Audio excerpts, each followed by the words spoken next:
So, are you recording in a format that is not just call recorder? Nope. Start recording in a format that is not just call recorder. You're just asking me to mess things up. Oh, because you're afraid that he's going to pull a Casey? Mm-hmm. My UPS lasts for at least 5 minutes. I'm actually plugged into it, so. Yes. Oh, wait, I hear the truck. Do you hear it? Do you hear it's driving away? Let's see. Maybe it's leaving. Yeah, I think it's driving away. All right. So Marco had just asked John if he could start a crash-resilient sound recording program so that if this truck was doing some sort of electrical work and suddenly the power went out, it wouldn't be a big deal because John hopefully would be using something that isn't call recorder like I was using when my Mac crapped out. Which I can tell you why that matters if we ever get to talk about the MP3 file format. I would love to do that, actually. But anyway, John had said to Marco, oh, well, it doesn't matter because my UPS lasts for at least 5 minutes, and I'm plugged into my UPS. That's how I said it? That was an accurate reproduction? That is a completely flawless reproduction. It was effectively verbatim. If only it was recorded. Oh, yes, it was on my end, on my call recorder recording. It will successfully make it to disk. So anyway, I bring all this up because not 20 minutes ago, I was sitting at my iMac knowing that I'm going to be going out of town and thinking to myself, all right, I don't know what to do. Because I really want to let this thing run for another week and see if it reboots itself. And if it doesn't, I think at that point, I will personally be fairly convinced that the OEM RAM is good and that the OWC RAM was bad. But I'm probably going to be using Plex at some point. The Plex server is the iMac. If this thing turns itself off, I don't have any mechanism to turn it back on. Should I turn it off and plug it into the battery part of the UPS? I don't know. And I decided not to because I went into system preferences and confirmed that the little checkbox that reads, start up automatically after a power failure. And so I'm just going on faith that either we won't have a power failure or if we do, the Mac will start itself back up. And somebody in the chat is asking, you don't shut down your machine at night like the rest of us? No, this thing is on always. I turn the screen off. Yep, I'm the exact same way. No one should be shutting down their machines at night anymore, ever. Doesn't make any sense. To be fair, there's no reason not to, I guess. No, there is. There is a pretty big reason. They do use a good amount of power, but probably the ideal balance between like functionality and power savings is sleep mode. To actually put the machine to sleep, not the deep hibernation mode, but regular sleep mode. That is I think a great balance for most people. You don't have to put it to sleep. Your energy saver settings should do that for you. After 1 hour of idle time, go to sleep or whatever. Yeah, but I don't want that happening during the day though, when I'm awake, because at any moment I might want to do something on this Mac remotely. And yes, I could do wake on LAN, blah blah blah. But that's what scheduled sleep is for. Then, if you know, scheduled to go to sleep at 11 p.m. every day and wake up at 5 a.m. and you're fine. I didn't know that was a thing. That's a thing. Oh, yeah, schedule. That's how I do my Backblaze backups. My computer wakes itself up at around 3 a.m. and does Backblaze and then goes to sleep. So I don't actually run it continuously all day. I just do nightly backups. Interesting.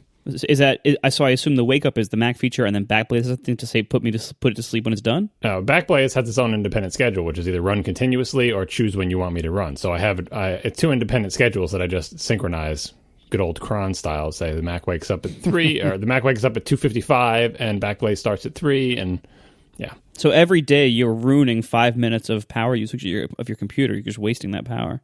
It's not 5 minutes. It stays awake for an hour. I let it do all its stuff. During that time, I probably just time machine backups, and Power Nap is I think predates or postdates my Mac, but Power Nap will have things wake up from their sleep and do time machine backups and check mail and stuff, but that doesn't help with Backblaze. Although, technically, if it wakes up to do time machine, Backblaze will also run if you have it set to continuous. Anyway, the point is, this scheduling feature is part of OS X. It's been there for years and years and years. You should use it. It's cool.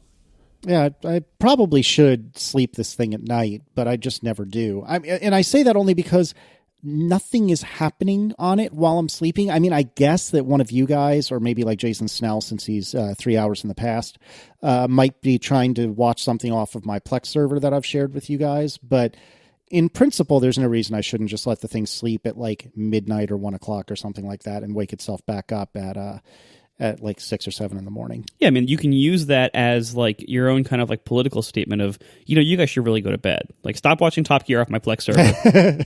You need to go to sleep. Well, I just thought it was funny because I was having this internal debate with myself about whether or not I should move the Mac onto the battery side of the UPS. And once I have... it should only be a question of when, not whether. Well, sure. And that's exactly what I was about to say, actually. Once I have my data point with regard to the OEM RAM, at that juncture, I will move it over to the battery side of the UPS. But I don't want to mess with anything until then.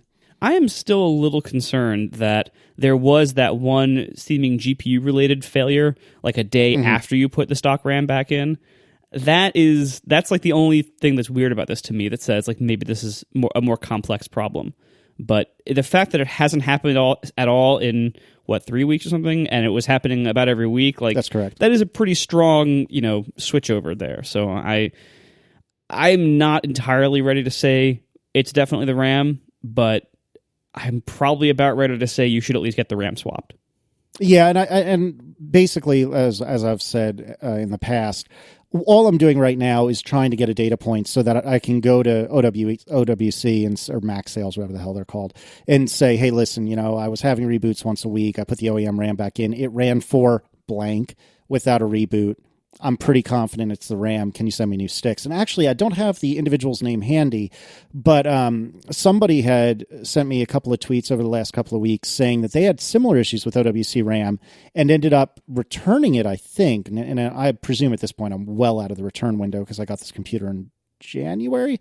But anyways, they said that they had gotten Crucial RAM instead, and thus far it had been flawless. Although to be fair, it had only been a few days at that point. So I think what I'll try to do is I'll try to do a return on the OWC RAM, assuming my test plays out the way I expect it will.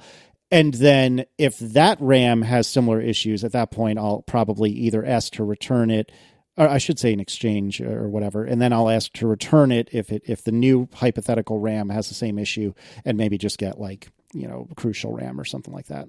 Anyway, we should probably do some follow-up. Is John doing lens rentals wrong?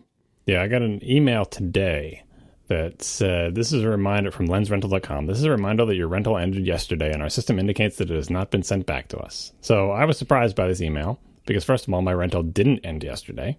It ended on Monday, and yesterday was Wednesday. And I sent it back on Monday. And of course, when I sent it back, I got a receipt from the FedEx place, and I took a picture of the receipt with my phone. So as soon as I got this email, I could immediately reply with a picture of my receipt with a tracking number that if they were to enter it into the FedEx website, they would see it was on truck for delivery back to their place in Missouri or whatever they are. And my question is to Marco, who's done this before, did I do it wrong? Am I supposed to enter my tracking number after I return it? Am I supposed to go to the website and click a button that say that I shipped it back? Did I mess this up somehow? You didn't mess it up at all. Basically, something messed up. That doesn't usually do that. Anyway, they don't have the lens I want to rent for my wife's vacation, so I'm kind of upset about that too. What lens is it? It's a lens that I probably don't want to buy because it's $1,000, and I'm trying to find like a zoom that I wouldn't want to buy because it's like a compromise, but it's a pretty good compromise. This is the Sony Vario Tessar T-Star E 16 to 70 millimeter. It's a very compact zoom. It's like if you want to just have one lens on your camera on vacation that takes decent pictures at many ranges and has a pretty good zoom range, not really, really big zoom, but pretty wide to pretty close up, and folds back to a small size. This looks like a good lens for that, but then again, it's also $1,000, and do I really want to spend $1,000 on a zoom lens that isn't optically that amazing, but it really is very flexible, and it's much smaller than the zoom lens I had. So I'm thinking of renting that and then just buying some primes with the camera. Yeah, I mean, honestly, and I was actually very pleased. We got a lot of feedback from other photographers so far, basically saying that they too, and these were some pro photographers, that they too only own primes, and some of them said I occasionally rent a zoom for like an event, but for the most part, there's been a number of people who are basically saying that they agree with my plea last episode to please consider only using primes and please at least get the 50 prime equivalent for your system.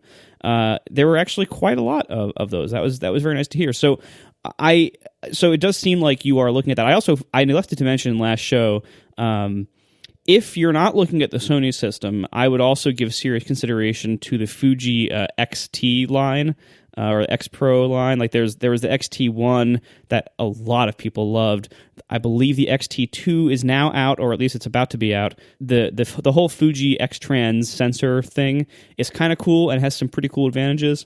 So I would strongly recommend, if you don't want to jump all the way up to Sony's A6300/A7 price ranges, consider the Fuji X line, because it is. I have not had any direct experience with it, but it is very well regarded, and a lot of people like that a lot at the slightly lower price point.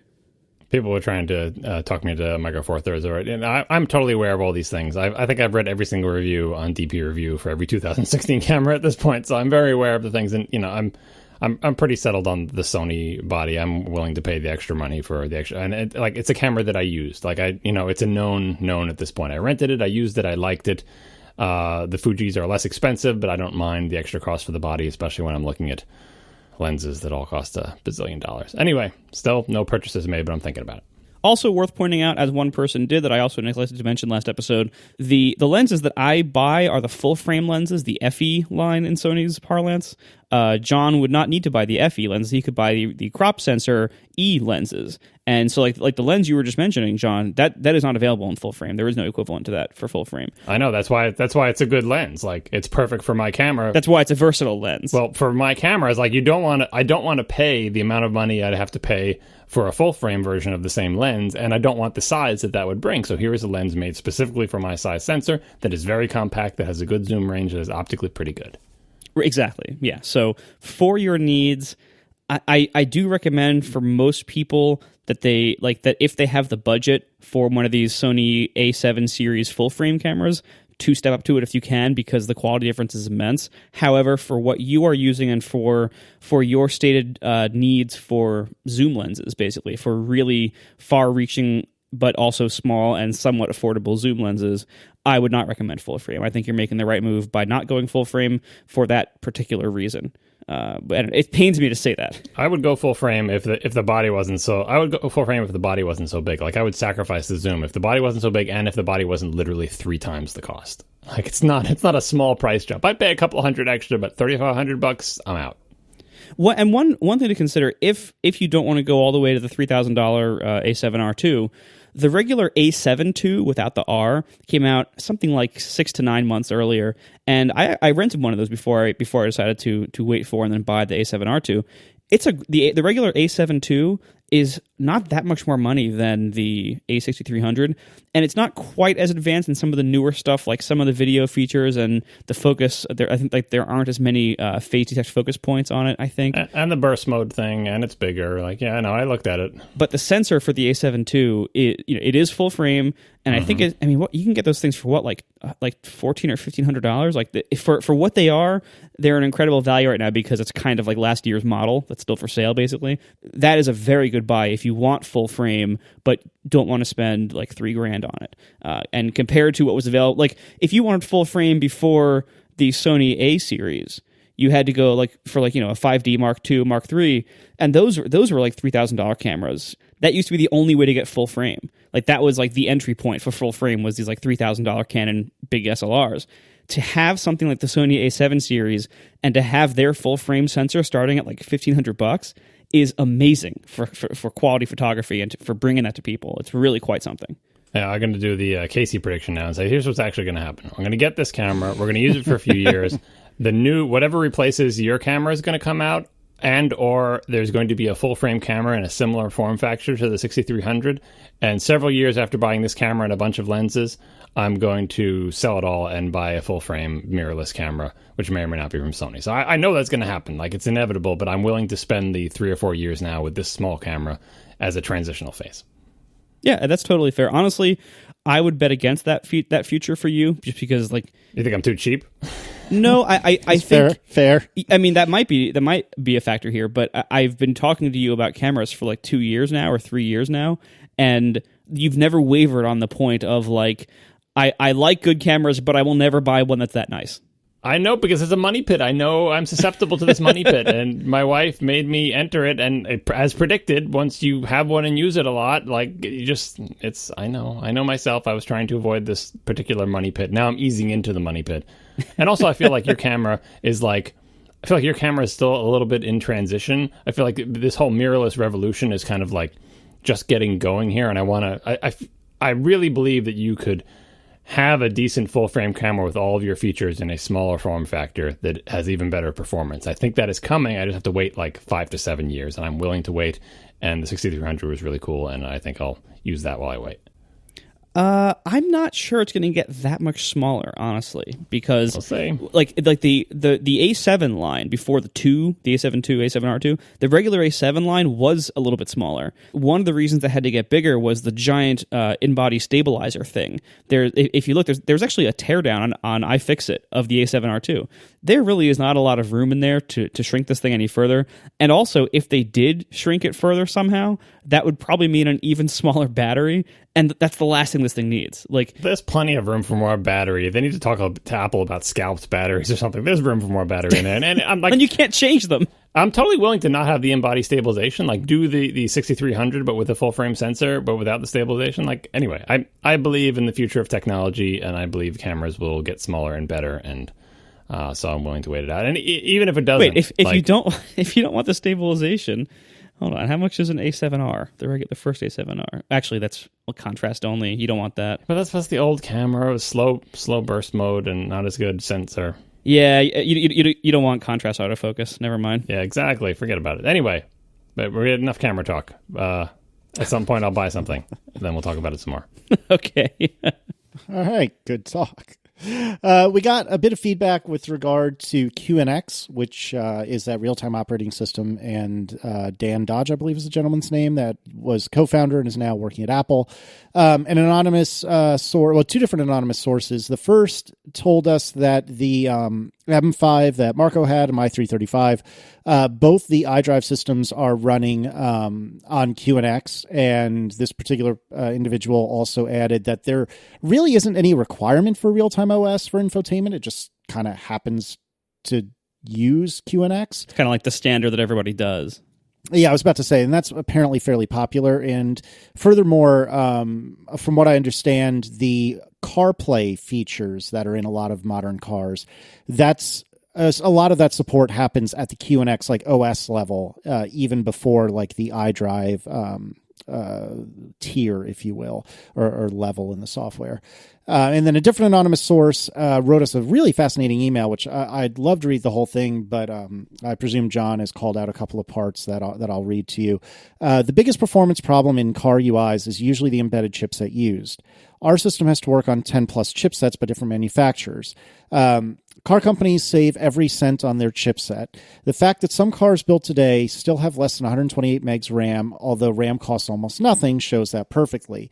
As my head of engineering once said to me, they'd rather spend money on 3 software engineers for 2 years trying to get that system to run as efficiently as possible, rather than spending a few dollars more on each chip. And that's because of the economy of scale that, you know, when you're building 11 gazillion cars, a few dollars per car really starts to add up. And it makes sense, but I didn't really think of it that way until this anonymous little birdie wrote in and said that. So I thought that was fascinating. It doesn't make sense. It's the exact definition of penny wise, pound foolish. Like, well, because fair. they think like, oh, you're right about the math, how it multiplies out, but you're wrong about, or the car companies are wrong about the value provided by having good software. The good software is an increasingly important differentiator in cars. And you saving $2 on that chip is not worth the value lost to your brand. Like all the people, like Marco said, he drives this really nice Mercedes, but is disgusted by the infotainment system. You spent all this money on this car. So many parts in the Mercedes are 50 cents more expensive than they are in other cars. 1 cent more expensive, $1 more expensive, from like the fuel lines to the filters to the mufflers to every single part of that car is just a little tiny bit more expensive than Honda. That's what makes it a Mercedes.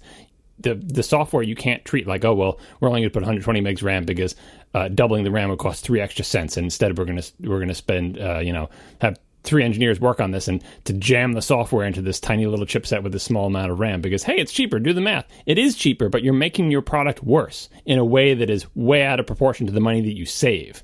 If you just add up like, okay, $2 extra per car times the number of cars we sell, you're adding so much more value to your brand as Mercedes, as a car that people want to buy, by making decent software. And you make decent software by not making your software engineers have to jam their software into a bunch of weird underpowered chipsets that are RAM constrained. It's a terrible idea. And, this email ends to say the good part is all these problems are slowly getting worked on. The companies creating these infotainment systems are slowly getting better at understanding the technology hurdles, and some car companies that really care are taking this away from third-party vendors, basically taking it in-house, kind of like Tesla does.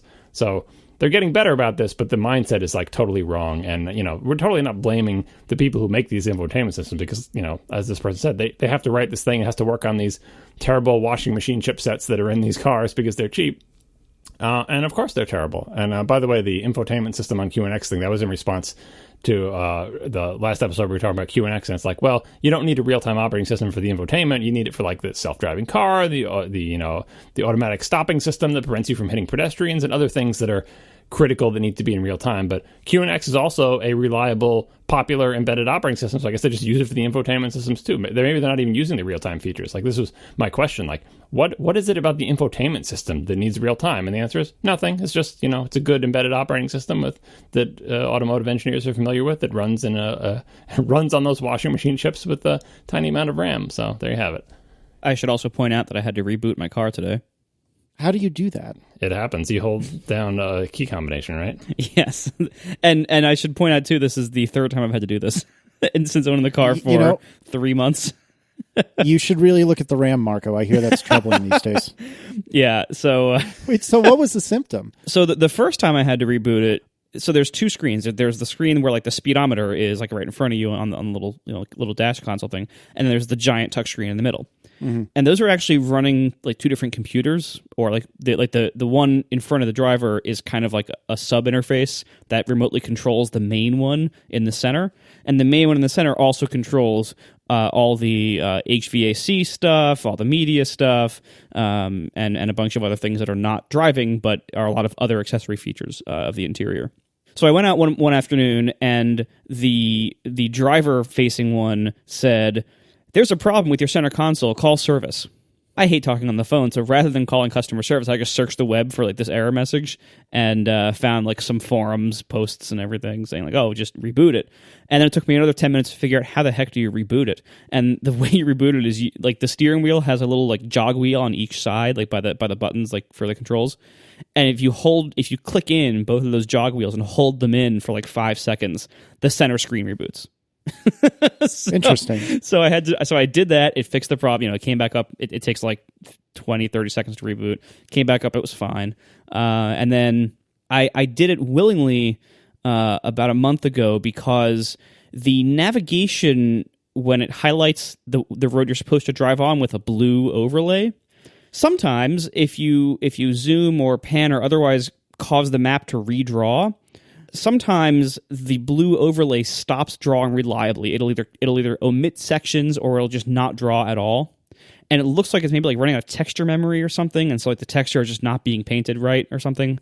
I don't know how these systems work in enough detail to say for sure, but it looks like some kind of just like memory leak bug that slowly this just stops working very well.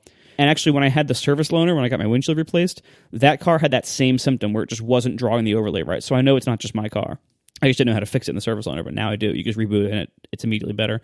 And then today, the center console just stopped responding, and like the audio froze, and it was playing over Bluetooth, so it wasn't like a cable issue.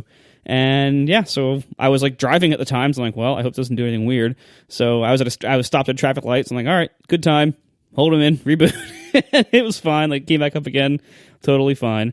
I will say overall, like now that we're on the subject of these infotainment systems, it kind of annoys me that Tesla is working on all these automatic driving things and pouring so much of their resources into that, while their in-car navigation and media system still could use a lot of improvement. It's still pretty rudimentary. It is nice in that it has the big touch screen and everything, but the media interface is extremely basic. It supports very little of Bluetooth audio capabilities, control capabilities. Doesn't support like artwork and stuff like that. Doesn't support fast forward and rewind. Like there's no, of course, browsing or anything. No iPod interface. No CarPlay. So like they're missing a lot there.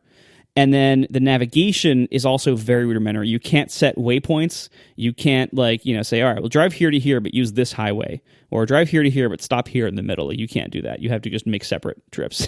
And so stuff like that. And also the directions, like the map images come from Google, but I think Tesla has its own street data, and Tesla also provides its own navigation despite wherever the data is coming from. Like, it's not using Google's navigation. Tesla has its own navigation. And Tesla's time estimates are never right with traffic. And it is not very good navigating around traffic-heavy cities. Like, I've made the mistake of following it a couple times for Manhattan, and it was a disaster every time.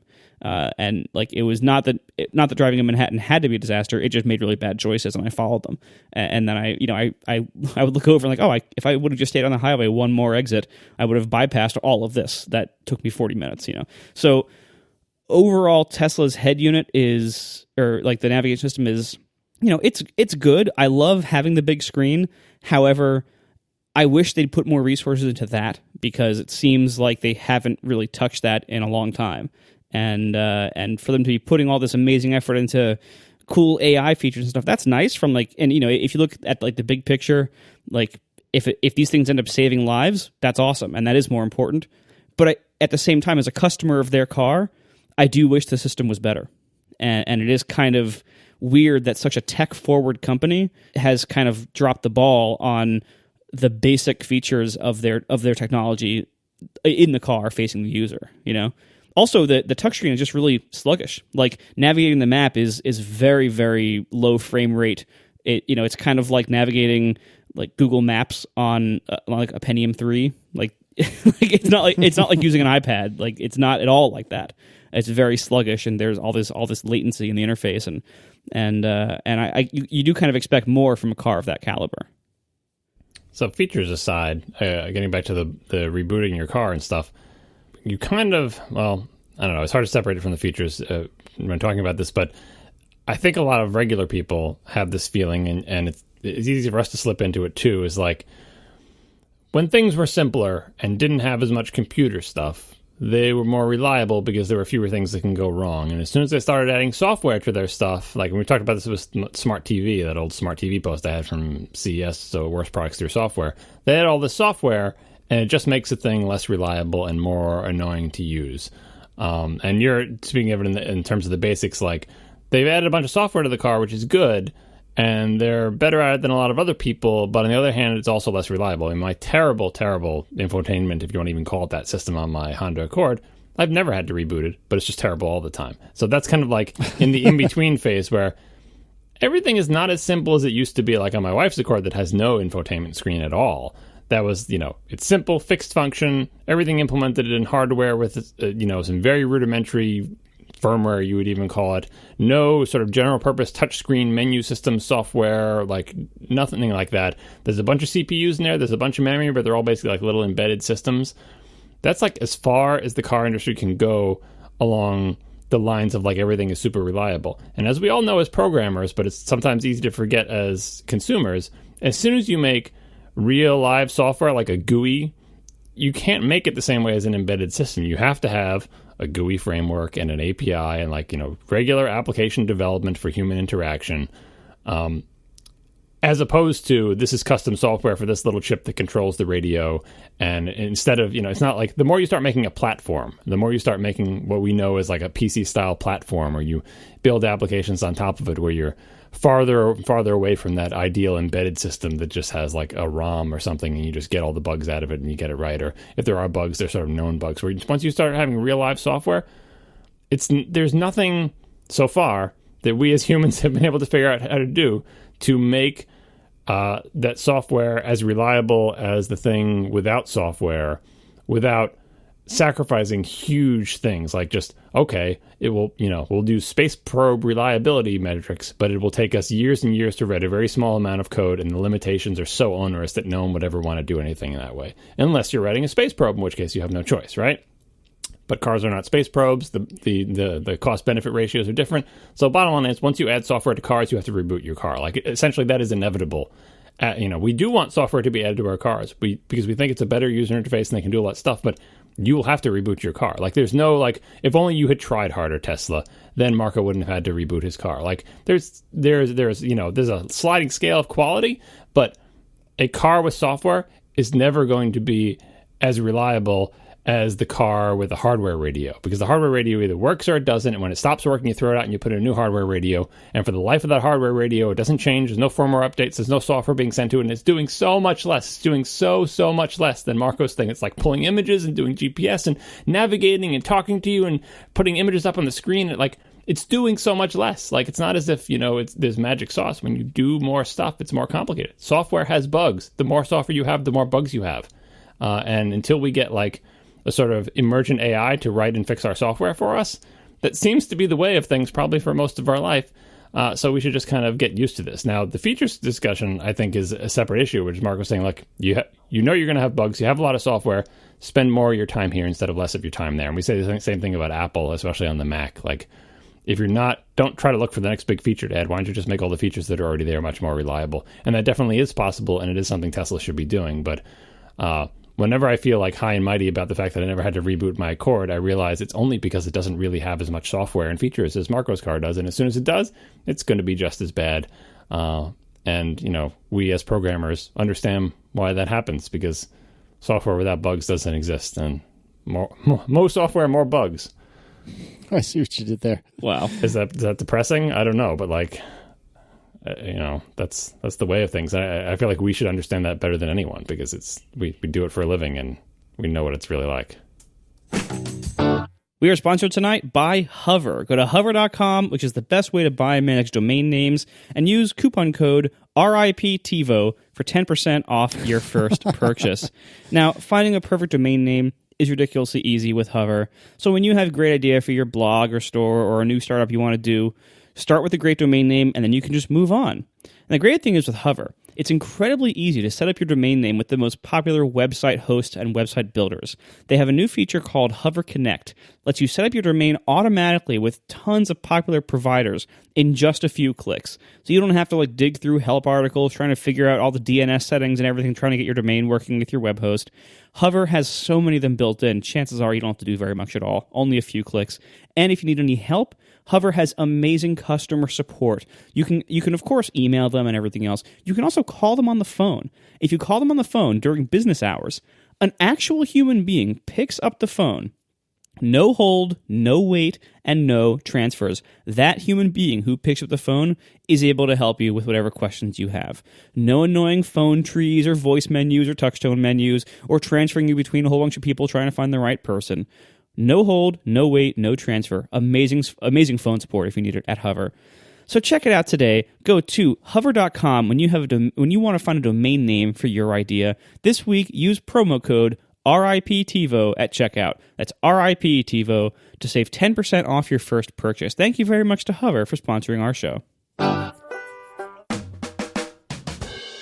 Jamie has written in, and they asked, I'm surprised that the clocks in different computer recording devices can't keep frame accurate time. I say frame since I come from the film world, but accurate to a 24th or 30th of a second. This has been solved in sound recorders and cameras since the 50s and 60s, using a quartz crystal with an accuracy of a few parts per million. Computers can't provide the accuracy of a quartz watch. It's so nuts. Marco, would you like to comment? Yeah, so this is in response to my discussion about audio drift being a problem in long podcast recordings, where basically when your sound card is sampling your microphone at 44,100 times per second, then over the course of a 2-hour recording, what your computer thinks is the correct time and the number of samples it has recorded might be off from your co-host's computer by half a second to 1 second. And it's just due to imprecision between the computers. My sound chip might just be, 0.0001% less accurate than yours, but when you're doing 44,100 samples per second over 2 hours, that could start to add up to something noticeable. Because it only takes a half second for the two tracks to be off before you can really notice it. My reply to Jamie's feedback here is, I don't know why they can't do it. I mean, if it's possible to do it somewhere else, I don't know why. I'm sure there's a good reason, because this has been a problem for a long time. One of the ways that this problem gets avoided in professional equipment, which Jamie's probably familiar with, if you look at pro audio gear, like really pro audio gear, there is usually a clock input and output port on the back, and you can use separate devices for clock generation. So what they do is they don't rely on incredible precision to make sure that this device and this device have exactly the same precision on their clock chips. No, they just outsource the problem. They declare like one source of the clock rate to be authoritative, and they just hardwire all to each other and say, all right, this device is providing the clock for me, so my internal circuitry is not going to do it. This is a world I know very little about. I just know that this exists. So if I'm getting those details wrong, I apologize, but that's the gist of it.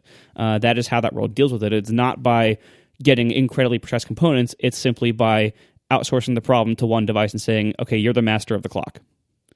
I put this feedback in there because I had the same question when you were describing it, and I was thinking along the lines of, look, the clocks have to be pretty darn accurate from one computer to the next. Could it be instead that, because, again, we're not using real-time operating systems here to record our audio, that it's easy to miss a frame here and there because some other thing happens? And it's not a big deal. You'll never notice it audio-wise, but if you add that up, like, in other words, it's basically a software problem and not a hardware problem, that the quartz crystals in our computers are all close enough to each other that it wouldn't matter, but our computers aren't hardware audio recording devices. They're general-purpose computers, and in the end, it's a piece of software that's pulling samples off a bus, and there's so many things in the middle that missing a few things here and there can cause it. But I guess that wouldn't explain systemic drift, because if it was really a random error and it was equal on all our computers, maybe it would even out. Anyway, I don't know the answer either.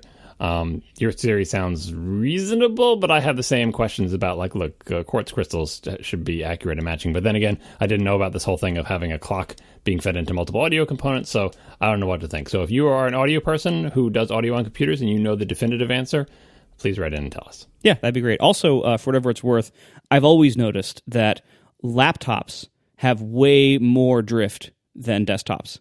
Mac Pros have way less drift than iMacs. Like, so it does seem to possibly be related to just like kind of the quality and the conditions of the components. I wouldn't say like the components, like a laptop may just be under more stress. Like it's more likely to be thermal throttling up and down and doing other stuff. Like, again, I would imagine that the clock crystals inside the related chips and all those things are of equal quality, but we are not solid state audio recording devices like a little handheld thing you do. It's a whole computer in there. So much can go wrong between the samples being pulled off this really complicated bus and going out to a file. So anyway, please write in and tell us. But, we all see the results. If you want to try this experiment yourself, feel free. Do a double-ender podcast with two friends across the country on a laptop and try to put the audio together, and you'll realize why you need Marco's thing. All right. Let's see here. So one of you put in here, and I'm quoting, the ARM Mac feedback that won't die. It won't. People keep suggesting it. It's been like 3 months, 6 months. This literally will not die, and I feel like now, fine, we will address it. Quote: it's obvious what's going on with the Mac lineup: total ARM reboot. This is from a tweet. This is a concise form of what everyone is telling us every time we complain about where are the new Macs, why aren't they updating the Mac Pro, what's taking so long with the Mac Pro updates, everything says don't buy in the Mac buying guide thing on the Mac rumors site, doesn't seem like they care about the Mac anymore, and everyone's like, you dummies, it's because every single Mac is being converted to ARM and they're just taking a long time. Well, I don't understand why you don't realize that. Why won't you reply to my tweets? All the Macs are going ARM. Maybe all the Macs are going ARM. We've talked about that many, many times in the past. A couple things I have to say about that, and the reason why we don't bring that up. First of all, we've talked about ARM Macs forever on past shows, and all the different trade-offs inherent in them. We're not going to rehash all that, right? But first, if all the Macs are going ARM, still kind of doesn't excuse the tremendous delay. Like, look at the Intel transition. They didn't stop selling PowerPC Macs and not update them for 3 years before the transition to x86, right? And they knew that was coming for a long time. You sell the old computers right along until you tell the world, hey, world, we're changing to a new architecture. Well, in all fairness, though, that's a bad example because back then, the Mac was Apple's main product. Like, they cared a lot more about it. They prioritized it a lot more engineering-wise. These days, it doesn't seem like it is that high of a priority. But if it's not a high priority, it's not a high priority whether it's changing or not. And that gets back to last week's argument of, like, maybe it's not high enough priority to care to switch to ARM because then you'd have to develop ARM chips suitable for all your Mac line, and that costs a lot of money. But anyway, the second thing is, and the conventional wisdom about the ARM transition is, if Apple is going to convert to ARM, they have to essentially pre-announce it because developers need to get their stuff together. The same way they pre-announced the x86 transition. They didn't announce it and say, and you can buy an x86 Mac today. Nope. They had to announce it to developers first, and then developers could get like that test hardware. It was like a Pentium 4 in a cheese grater case and all, and you could make sure you recompile your apps and update all the tools and blah, blah, blah. So could be that Apple is converting their whole line to ARM, but that is not the obvious explanation of what's going on, and it's not even the number one most likely explanation. It's probably like the number 2 or 3 possible explanation, and I would be very surprised if Apple was converting the entire Mac line to ARM and didn't tell the world and developers before you could buy the hardware. So I don't know. Anyone, you have anything else to add about this eternal feedback that tells us we're adults for not realizing it's a complete ARM reboot? Like, it's a nice idea if you don't think about it for too long, or if you're not that familiar with what would be involved, or like the markets here. I just don't think it's realistic. I don't think there's, not to say that Apple couldn't release a whole line of ARM Macs, but that they totally could. Yeah, as we've talked about, and we're all under the impression that they probably have ARM OS 10 running in the labs and have for some time. They probably just maintain it as like a parallel just in case branch, but there really is just not a lot of motivation for them to do that right now. As we discussed, I'll summarize it briefly. Basically, it would take a lot of work, would have a lot of downsides, and Intel just isn't bad enough yet. Yeah, and again, what I get getting back to is like ARM Macs, yes, no, whatever, but the delay in updating all the Macs is unrelated. Because like there's no reason why you would say, because we're doing the ARM thing, therefore we're going to delay. It's not as if they would say, we don't have time to update those old cruddy Macs. We're going to take every person who was working on Mac hardware before and put them all on the ARM hardware. It doesn't make any sense. And also because there have been massive delays in the past, like the cheese grater Mac Pro not being updated forever, and that wasn't explained by an ARM reboot either. It's just plain out, like, there's so many more explicable reasons about Skylake having bugs and taking a long time to come out and being delayed and them skipping generations. Like, those are the actual reasons why there's a delay. Even if they come out with a complete ARM reboot in a month, I will still say this theory was wrong. Why? Because all those delays were not related to the ARM reboot. They're related to all the things we've talked about so many times. It's not speculation that they skipped chip generations. They did. They skipped them. And then it's not speculation that Skylake was delayed and had rollout problems. That's a real thing that happened. That alone is sufficient to explain the delay. And what we're complaining about on the past shows is, hey, Apple, don't skip generations, because if you do, any bump in Intel's plan makes your computers embarrassingly late. Bingo. And by the way, update your GPUs. Well, and the other thing I just wanted to throw in there really quickly is that it's been, for me personally, less of an issue since my new job and since I'm doing iOS development. But in my last job and a job or two before that as well, all of the developers, generally speaking, used Macs, but they all lived in VMware Fusion or Parallels or VirtualBox if they really hated their lives. And virtualizing against the same chipset is fairly easy. To have OS 10 running on x86 and then virtualize Windows, which is also running on x86, that's fairly straightforward and easy. If this was an ARM Mac trying to virtualize x86, that would have just slowed everything down tremendously in all likelihood, and would really be a potentially very bad thing for business users that need to have VMs. Even business users that need VMs, not for their day-to-day, but for their one old legacy app that only runs on IE6. And so they need to boot into XP and a VM to use that one app. Like, that happened a lot in past jobs. And maybe if it's just that one app in IE6, you can deal with it being slow. But I mean, up until this job, I lived in VMware Fusion and I was developing in VMware Fusion. And it would probably be a lot worse if the Mac in which I was using wasn't Intel. And to the point that I would probably have to use some crappy Dell or Lenovo or something like that. And that would be just sad. Yeah, Microsoft did take a run at this ARM transition with the Windows for ARM thing for their Surface thing. And that's not going so well. Granted, they did it badly. They didn't commit. They're just like, well, we're also going to have an ARM version of Windows. That's cool, right, guys? And the market was like, not not that cool because we need to run our x86 software. Yeah, the only way to do it is the way Apple does it, which is like, look, we're changing everything from 68K to PowerPC, get on board. And if they do an ARM transition on Mac, I feel like they're going to do the same thing. They're not going to let the two computers live on, which will mean, exactly like Casey said, if you've got to run that x86 stuff in virtualization, you're going to be super sad, and it's just it's not going to be feasible. It's going to be like the bad old days when I ran virtual PC to run x86 software on PowerPC, and it was so slow. Oh, just the worst. Do you remember? I think we talked about this here at some point, but they had the like daughter cards for old Macs. I remember hearing about this when I was a kid. Yeah, but they had like 486s on them and stuff. Yeah, it was basically just like a whole PC on a card. Yep, that's right, what it was. Right, and this was just so that you could have a somewhat livable virtualization experience on ancient Macs. All right, one last piece of follow up, and then we are finally done. I can't believe we're still in follow up. I know, especially since we recorded, 2 nights ago, 3 nights ago? How is this possible? These are topics. Come on. These are really just topics. No, these are all, I can justify every single one of these for being follow-up, and so can you, because you know what they're about. Apple is follow-up. Oh, we talked about it last episode. I have issues with long follow-up, but it just so happens that we had long follow-up. Gwyneth Paltrow and Will.i.am, which we sort of kind of knew, and Gary Vaynerchuk, I hope I pronounced that right. You did. Are going to be the advisors for Planet of the Apps. That was just announced. Was that today or yesterday? Sometime recently, as we record this. Yeah, serving as Gwyneth Paltrow is going to be a mentor to the contestants, so I guess she's there for like just moral support and like motivates them. I'm not quite sure what her credentials are to help people develop applications, but like, you go, guys. Anyway, and she's famous. And Vaynerchuk is he's a VC. So I guess he's on the VC side of the Shark Tank fence. Will.i.am is a famous person who likes Apple, who's worked with Apple a lot. And he's an entertainment industry person, and I guess that's relevant to building apps if you're related to entertainment. And they will serve as advisors, which I'm not sure is different than a mentor.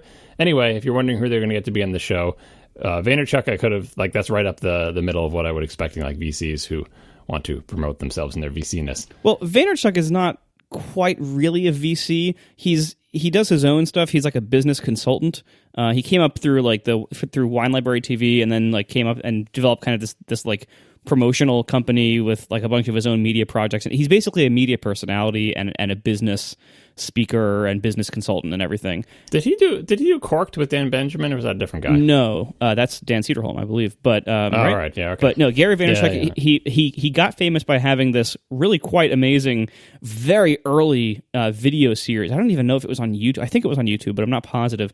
Called Wine Library TV. His family owns this big wine retailer in New Jersey, and every day he would just go and do like this 5-minute video featuring a couple of wine reviews, and from like a really like New Jersey like middle class approach to wine. So it was like very like no like low BS, reviewing low cost stuff, and he was very good at describing how it tasted, like, oh, this tastes like grass, and he was really he was surprisingly charismatic and excellent at this seemingly boring topic of wine reviews. Anyway, so then his whole career kind of ballooned after that, of being this kind of outrageous, loud guy who promotes stuff and talks to businesses about how to do stuff. But actually, I would say of this list of people, he is probably by far the most qualified to advise people on how to do their app stuff. Although I admit I have not followed his work very closely recently, but from what he has done in the past, he's definitely more related and is better at knowing how to promote stuff. Real-time follow-up, Gary Vaynerchuk did buy Corked. He bought it from the two from Dan Cederholm and Dan Benjamin. Yeah, and by the way, I found this out by Googling, and it's on the site winecast.net.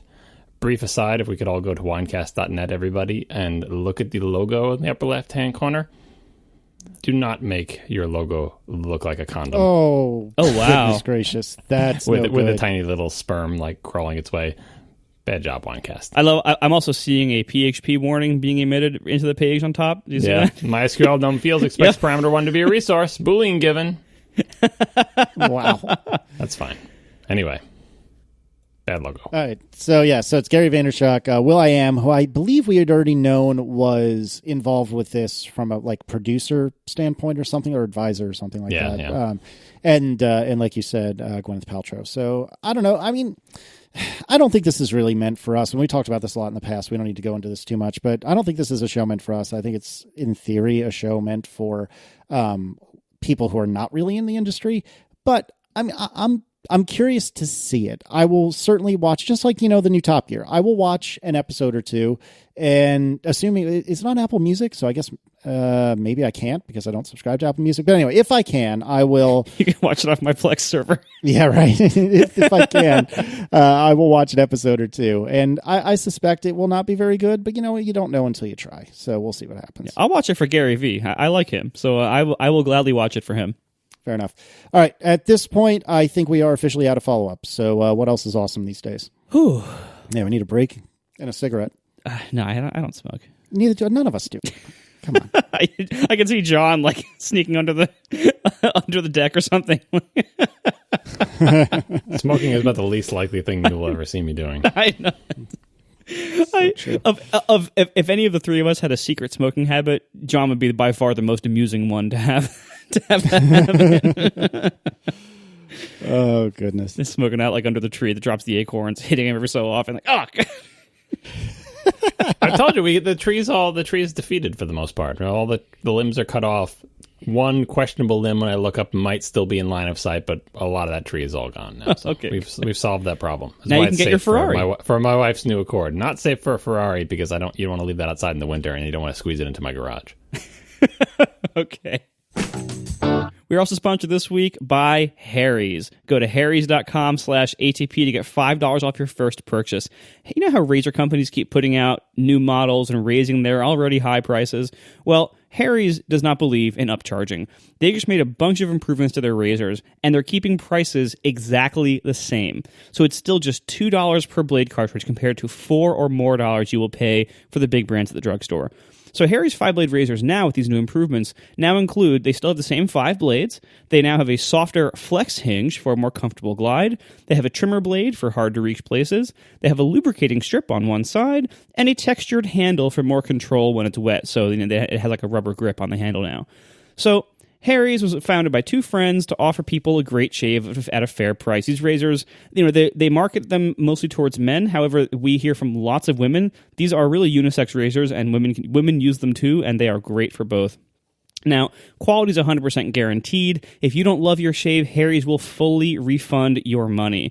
And these blades are made in this incredible German blade factory that Harry's bought, and they sell their own razors direct from this factory. And because they're selling direct and they own the factory and there's no retailers or anything else, they literally charge you half the price or less of what you're paying at the drugstore for similar blades from big brands.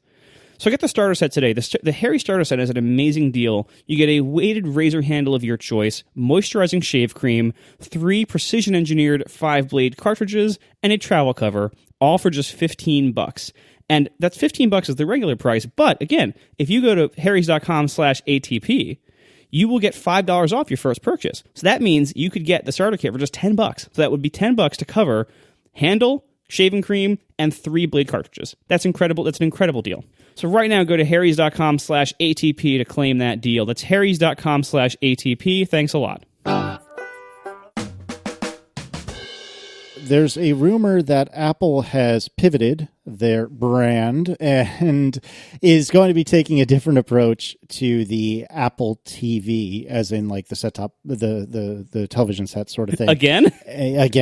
Recode reports that they're going to make the most baller TV guide ever. That's a growth industry. Yeah, right.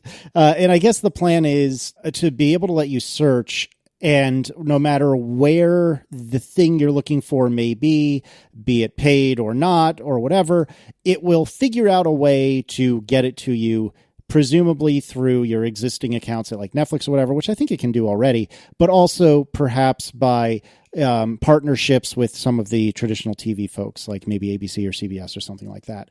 So, I mean, this is kind of cool, and I would certainly be interested in it. But, I mean, like you said, Marco, this is, I don't know, TV, I don't want to say it's not long for this world, because, I mean, it's been around for a long time, and I don't see it going away that soon. But I mean, is this the sign of major changes in how we consume our television? I mean, that and Netflix and Amazon creating their own television shows. I don't know. What do you think? this seems like kind of an extension of what they're already trying to do with the Apple TV. They already have universal search, and I think it is still limited to partners only on the Apple TV, at least, if not on iOS. So they already have cross-provider search with Siri and being able to search for a TV show or movie or whatever and say, all right, well, it's available on Netflix and on HBO Go and from iTunes. Like, they can already list all this. That's already there. So if this is just kind of an extension of that or an expansion of that, that's great. That's good. I would question their ability to get these deals, though, because it seems like we've been hearing reports for 3 years now that Apple keeps trying to make like a TV service, like one grand new TV service to rule them all, or something along those lines. Honestly, there was a story I was making fun of, last week or whenever about Eddie Q walking into the meeting with TV executives wearing like shoes without socks and a Hawaiian shirt and jeans or whatever it was, and Apple's basically like, we're Apple, screw you method of negotiation with TV companies. And who knows if that was real or not? We don't really know, and how accurate that was. That was a story sourced from TV executives, by the way. Exactly. So like, of course, they're going to say the other side was unreasonable in our negotiation, and they wore the wrong clothes. Exactly. So chances are, those details are probably not 100% accurate, but it was probably the gist of it. It's very likely that was the gist of what happened, and we've heard similar attitudes. We've heard of that before. From both Eddie Q and Apple, so it wouldn't surprise me if the gist of this is true. I would say that the TV companies are being more unreasonable in these scenarios. That if you are the TV companies, it seems like Apple's being unreasonable because Apple is not budging on things they want you to do that you are never going to do. But if you were to be a third party outside observer and say what things are the TV people never going to do and what things does Apple want, you would say. It's probably better for everyone involved, or at least it's probably better for us as the consumer if TV companies you did what Apple asked. But the question is it better for the TV companies? And maybe not. So that's why we don't have a deal. Well, that's the thing. I mean, like we've heard for years now that Apple is, they're working on this new thing, and the details of what that new thing is shift slightly over time, but the gist has been the same. They're working on some kind of TV plan that unifies multiple TV sources, something or other, whether that's related to the new Apple TV or not. Like that's been the plan for years now, and it just seems like they aren't getting the deals. And so maybe this approach they're taking to deal making, they're walking in there as though they own the place. And I think at one time, maybe they did at one time have that kind of power in certain industries, but I think it's pretty clear that what they're doing isn't working. And so when we see another report that says, oh, well, now the new thing is they're going to be this version of this plan. Well, show me any evidence from the past that we should believe them on this. Like there's nothing. Well, that's why they're pivoting though, because they've failed with the past approaches. They're not sticking to the past approaches. They're pivoting and trying new things. But in some respects, I think Apple still feels like time is on their side, and they may be right because the holdouts in all of this are not the Netflixes of the world, but it's like the ABC, NBC, Disney, CBS. Like those are the difficult ones there, and all the local television, and all the deals with other things. So Apple's most recent pivot that we have in front of us in our houses now is like the future of TV is apps, and we make Apple TV, and on your Apple TV you can find an app for Major League Baseball, you can find an NFL app, you can find an app for ABC, CBS, Netflix, Showtime, HBO. Like that's what you can find. And this, I wouldn't even call this a pivot, but this latest rumor is basically that Apple's new approach, sort of their version of the omnivorous box that I talked about in the last show, they're like, we will take in all content and provide you one unified interface. Like the current Apple TV is like, here's your unified interface. It's a bunch of rounded rectangles. Isn't that a great unified interface? And you can do Siri search across them. And, like as this article says, like they already have a thing where people who make the Disney app or the ESPN app or the NFL app, if you use Apple's APIs and make your information searchable, that when you say show me whatever, that the Apple TV can search across all of them. But it's not quite the same as a TV guide. Like what a lot of people want to do is say what's on, or what are the series that are currently running that are popular. Like we can imagine a much better interface to television that is independent of where the shows come from. TiVo does this, as many people have written about TiVo. TiVo has a thing where you can search for stuff, and it's like, here's this show. It's airing these episodes. These 5 are streaming. The season pass is showed with different icons to see where you can get them from. But like, that's what we all want. We don't want to have to switch inputs. We want one unified interface to everything. The old way, which Apple declined to participate in, which I still think would have been a good idea because it shows so far no one has been able to do it, so they could have been doing that old thing. Anyway, is to just be a box that takes input from all the different places. But nowadays, TV doesn't come from all these different sources, from cable, from these, like it comes increasingly across the internet. But there's still all these whole things that come across, all the television networks. So you still have the similar omnivorous box program, but Apple has been able to persuade the networks, for the most part, to put apps on their platform. They're like, we're getting close, guys, right? All we need to do, the last thing, is to give people like a unified interface to all that programming across all these apps. Only instead of the interface being, here's a bunch of rounded rectangles, arrange them how you want and pick the one you want, or talking to this terrible remote control and try to find the show you want, we want to provide what people are kind of used to, like a guide. Maybe it doesn't look like the big grid or whatever.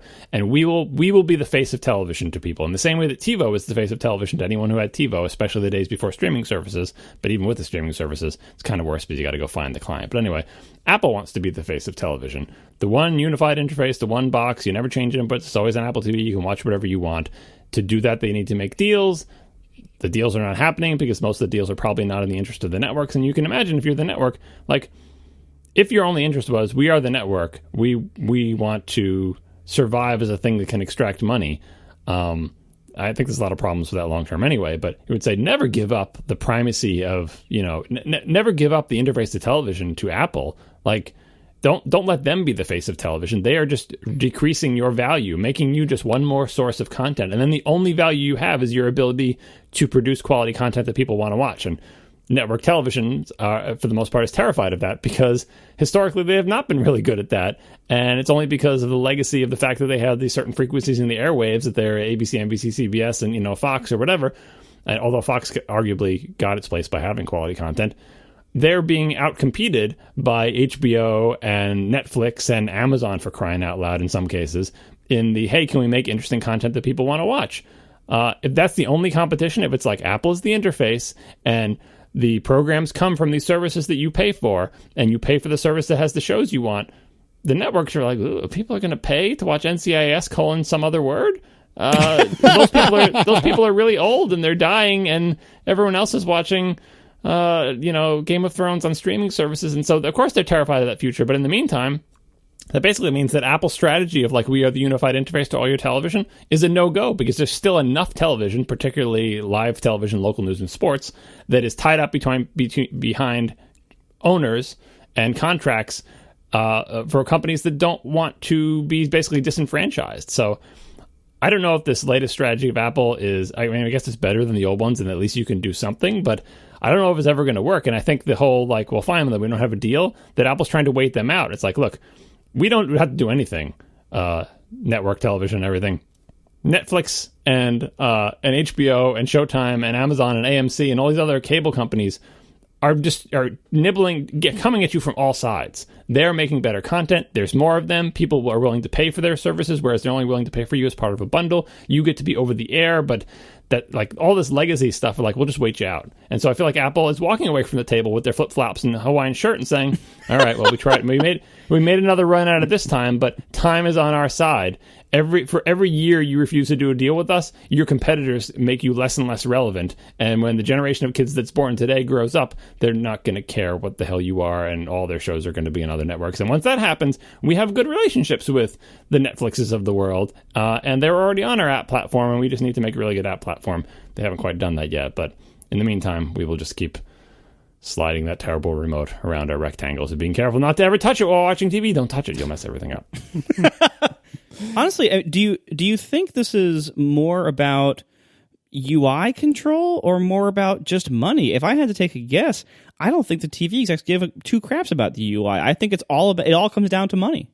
Yep. Well, the money is the reason Apple won't do the deal, because the other companies won't do a deal that Apple wants a deal that's palatable to customers, and the parties have to be involved in that deal want more money. That, like, Apple would have to charge too much for it. That's why this that's basically what it comes down to. So you're right, it does come down to money, but like, why do the networks want so much money? Because they don't. It's not like the UI. They just don't want to be taken out of the equation. They want to be They want you to move your little rectangle to go to the ABC app. They want you to know that ABC is a thing, a brand that means something, that the shows are on ABC. Like, they don't want you to just say what's on and see a giant undifferentiated grid with maybe an ABC logo somewhere on it and just say this is all of television and I will pick the show I want to watch, because again, that reduces them entirely to the quality of the shows they produce, and they don't want that because they need the other intangible BS branding stuff to prop up the fact that they make worse shows than other people. Like, it used to be the fact that, like, they are Channel 4 and they come over the airwaves and they're one of the 5 sets of channels that come in good on your little rabbit ears, and therefore they have a default importance that you cannot argue with, even if all their shows are crap. If they're just another provider of video behind a unified interface, undifferentiated, made not any different than any of the other services, that some of which may not even be quote unquote real TV stations like Amazon, that's not good for them. So that's, you're right that money, I think, is definitely a part of it and why the deals don't happen. But why do they want so much money? What's the big deal?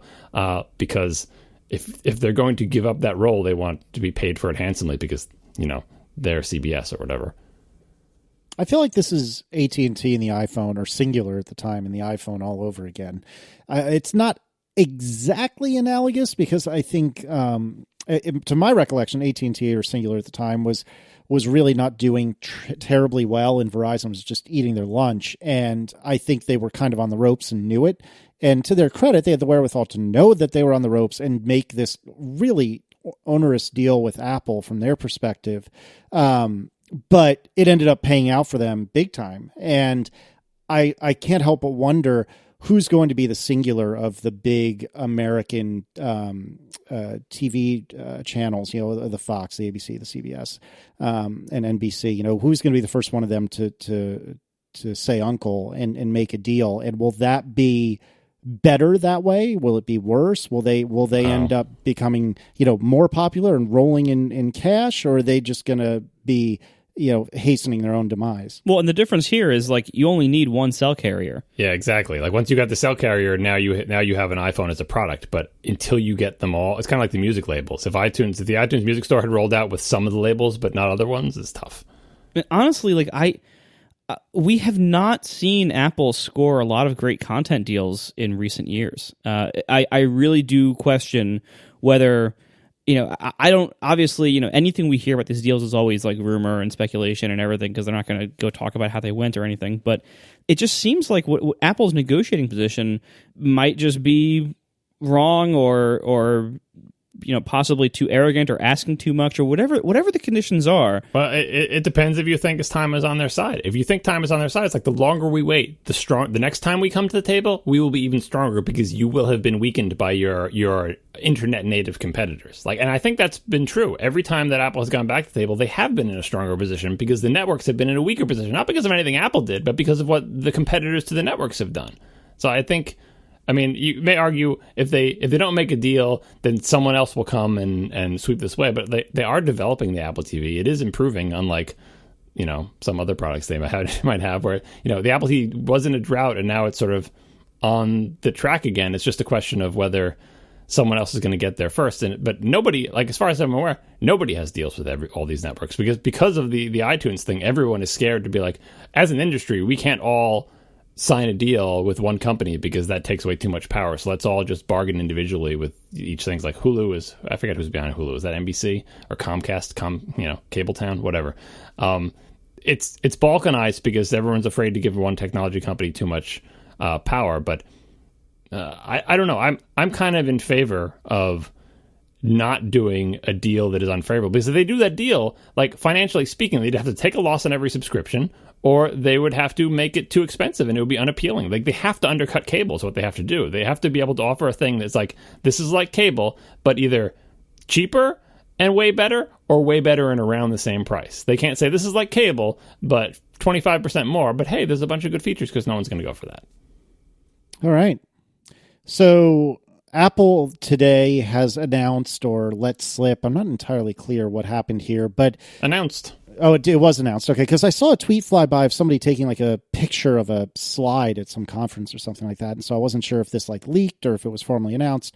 Anyway, Apple, I guess, announced that they're doing a bug bounty program, and so if you're not familiar with what that is, basically that means if you find a bug in some of Apple's code, and the specifics, change per company, but generally speaking, the way it works is if you can exercise it and show Apple rather than letting it out into the wild, if you come to Apple and say, "Hey, I found a bug. Here's how you exercise it," and you do the right thing in quotes, then they will pay you in some cases a tremendous amount of money for having done the right thing and brought that bug to them, and not just used it for nefarious purposes. And what's also interesting, apparently, if you choose to donate the money that they give you, which in some cases is up to $200,000, they will match that donation 1-for-1. So that $200,000 hypothetically becomes $400,000. I think this is a great thing. The prices, the relative prices, I thought were a little bit weird. Like $200,000 was for like the bootloader or something like that. I forget, or something pretty low level, which made sense. But like the secure enclave was half that, or maybe even a quarter that, which struck me as very weird. I would assume that the secure enclave, if you found a bug in that would be worth easily as much as the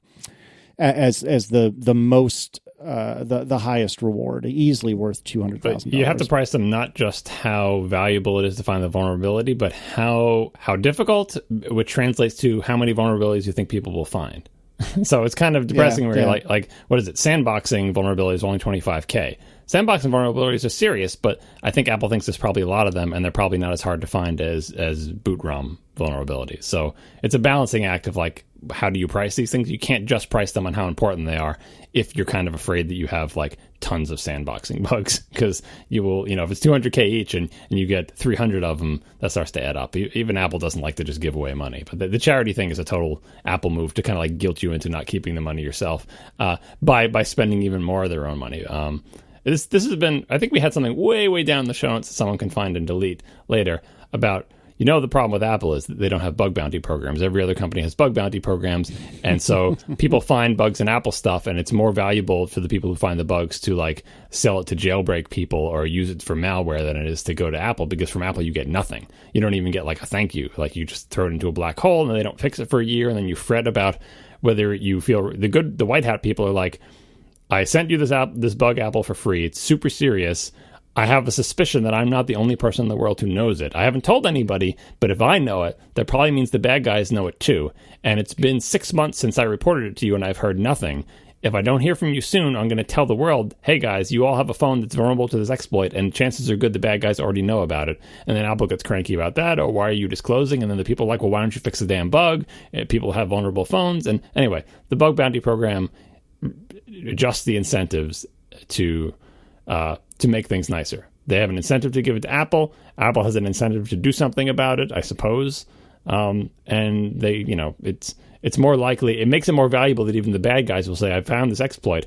How can I make the most money from it? It's like, you know what? I can make $100,000 right now, guaranteed, if I do this, and I just give it to Apple. So I hope this works. And by the way, this was announced at the Black Hat conference, which is this big, as the name implies, a hacker conference for security vulnerabilities and stuff. As far as I'm aware, Apple has not had any formal presence or a particularly prominent formal presence. Like their relationship with the community, the security community, has been sort of standoffish, as evidenced by not having a bug bounty program and people being cranky about sending things to Apple and then not hearing anything. And this is just another... Yeah, it's about as friendly as they've been to the developer community. Well, it's a little bit worse because when you find a security vulnerability, Apple's kind of angry about it. Like they're not particularly grateful, and security researchers have done that thing where they said, I sent this to you, Apple, I did responsible disclosure, but you haven't done anything, so then I'm going to announce it to the world. And Apple's like, don't announce it to the world, we hate you now. It's like, but I found this bug. And anyway, it's a fraught relationship, but this is another tiny step along the line of Tim Cook's more open Apple. That Apple sends, their head of security engineering to Black Hat to speak there, to represent Apple, and to say, here we have this thing that everyone else in the world has had forever. They're playing catch up, but this is Apple being more open and doing more of the things that everyone has said they should always do. So thumbs up. Yeah, this is only good things. It is kind of embarrassing that this wasn't already in place given the rest of the market. However, this is great progress, and I'm glad they're doing it. Yep, I completely echo what you guys said. I can't believe it's taken this long, but at least I got there. That's what matters. One more thing on this, as someone in the chat room pointed out, as in the stories are pointing out, like, it's baby steps. This is not a program where, hey, anybody who finds a bug, report it to us. It's an invite-only program. Where if you find a bug, if you are among this class of people that Apple says we find you are trustworthy and you have the skills, so please send us a bug. But there's also this thing, I think this is from Gruber's site, said sources that Apple mentioned, if someone outside the program discovers an exploit in one of these classes, they could be added to the program, so it isn't completely closed. And I don't understand how that makes sense. Look, it's closed or it's not. It's like, well, it's closed, but if you find a vulnerability, we will add you to the group that's closed. So I guess if you can demonstrate that you're a good guy by giving them an important bug, they will put you into the program. But then do you not get paid for the bug that put you, Apple be appling, I guess. It could just make it open to everybody, but they don't. But it's kind of open. So anyway, maybe next year we'll be announcing that Black Hat, that the bug bounty program is open to everybody, just like everyone else's bug bounty program. But they would keep 30%. Yeah, right. Wow. We are sponsored this week by Linode. Go to linode.com/ATP for a $10 credit using promo code AccidentalPodcast10. Linode is a web host. They have these Linux VPSs, and I use them myself, and I have used them for a long time now. Way before they were a sponsor. I mean, they've been a sponsor for like a few months. I've used them for years. And I can honestly say they are my favorite web host I've ever used. That's why I keep using them for everything. All of Overcast is hosted there. My site is hosted there. Maybe someday ATP will be hosted there as well if I ever get around to it. It's a great service. Plans start at just $10 a month for your own private VPS. You have root access. You have full control. They have so many great options. They have hourly billing if you want, and there's a monthly cap, so you'll never like pay more than what the monthly rate would be. They have amazing add-on services. They have backups, load balancers that they call node balancers. They have these long view stats, and you can get a server running at Linode in under a minute. It is so easy, and they have the best control panel I've ever used of any web host. And believe me, I've used a lot of web host control panels, and most of them I would not say anything nice about at all. Linode is actually a pleasure to use. It really is quite good. You can do so many things in these things. Of course, you can run websites. You can run services. You could also do things like run a Git server. If you're a developer, you want to run your own source control servers, have your own control over that. You could do that too. You can run VMs. You can run containers. There's so much you can do at Linode. It's having your own server, and it's great. The support is great. I've used that before.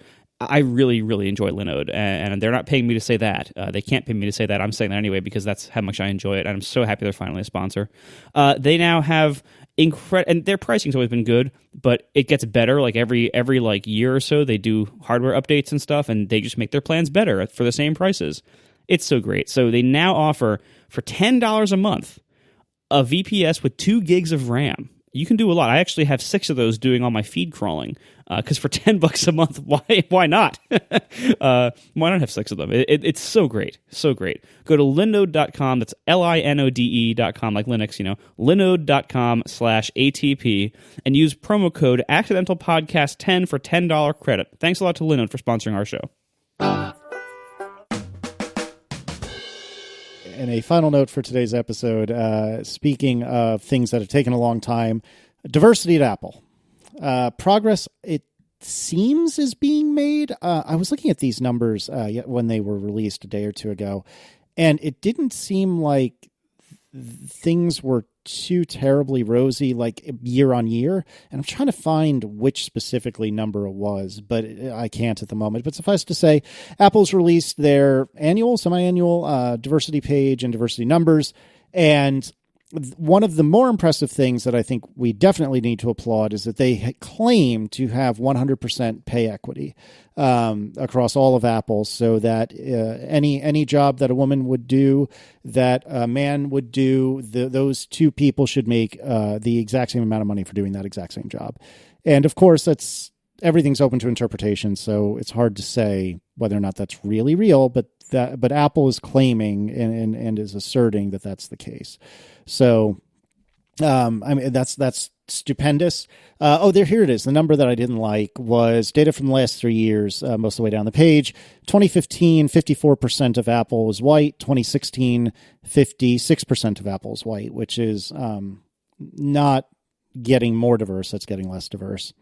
So that's not good. But I'm nitpicking perhaps on one particular data point, but that's 1% less male dominated. We went from 69% to 68%, which is an improvement.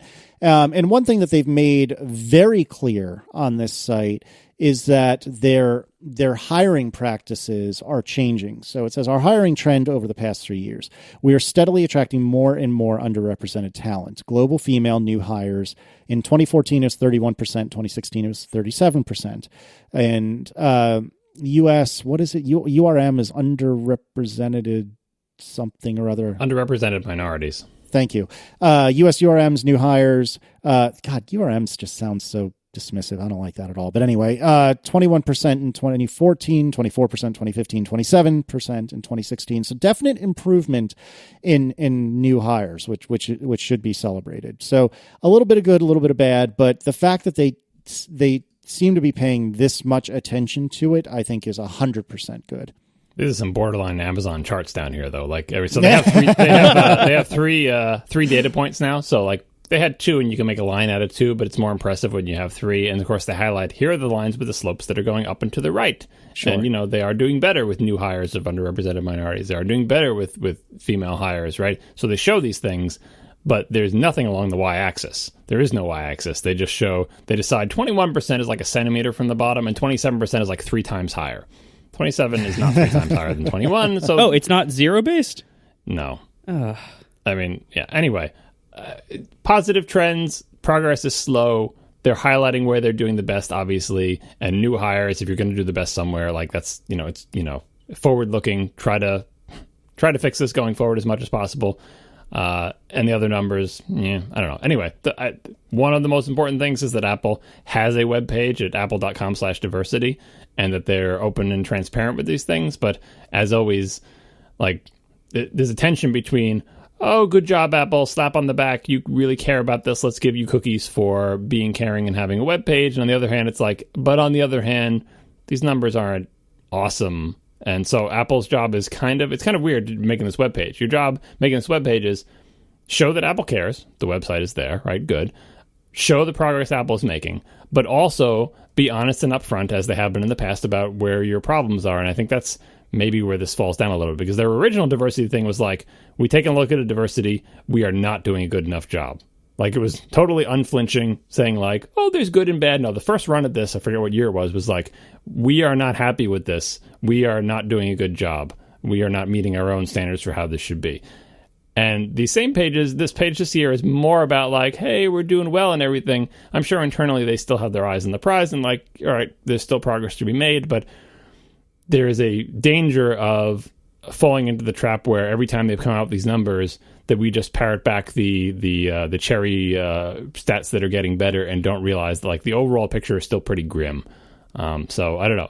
I don't want to slam them for not making progress faster, because again, it takes a long time to turn a ship this big. It's not like you're going to fire all your employees and start over again from scratch. And new hiring is the place where you can fix things, and they're doing better. But on the other hand, there's a long road ahead. So I hope this page is still here 15 years from now, and I hope if you were to do the 15-year graph with an actual labeled y-axis, that it would still show equally encouraging, a zero-based y-axis, it would show equally encouraging trends. Yeah, it's tough, because I want to celebrate this so much, but there's a lot of room for improvement. I mean, 2016 global gender in what they describe as tech is 77%, and 56% of it is white. It's a lot of room for improvement there. But I mean, if you look at, to be fair, if you look at my company, there are 4 Android developers, 4 iOS developers, and every single one of us is a white male. So, I mean, I shouldn't really be throwing stones on this myself, but I hope we get better. I would love to see us get better, and hopefully as we open other offices, we will get better. But I don't know, it's hard, and it shouldn't be, but it is. Thanks a lot to our 3 sponsors this week, Hover, Harry's, and Linode, and we will see you next week. Now the show is over. They didn't even mean to begin, 'cause it was accidental. Oh, it was accidental. John didn't do any research. Marco and Casey wouldn't let him, 'cause it was accidental. Oh, it was accidental. And you can find the show notes at atp.fm. And if you're into Twitter, you can follow them at CASEYLISS. So that's Casey Liss, MARCOARMENT, Marco Arment, SIRAC, USA Syracuse. It's accidental. They didn't mean to. Accidental.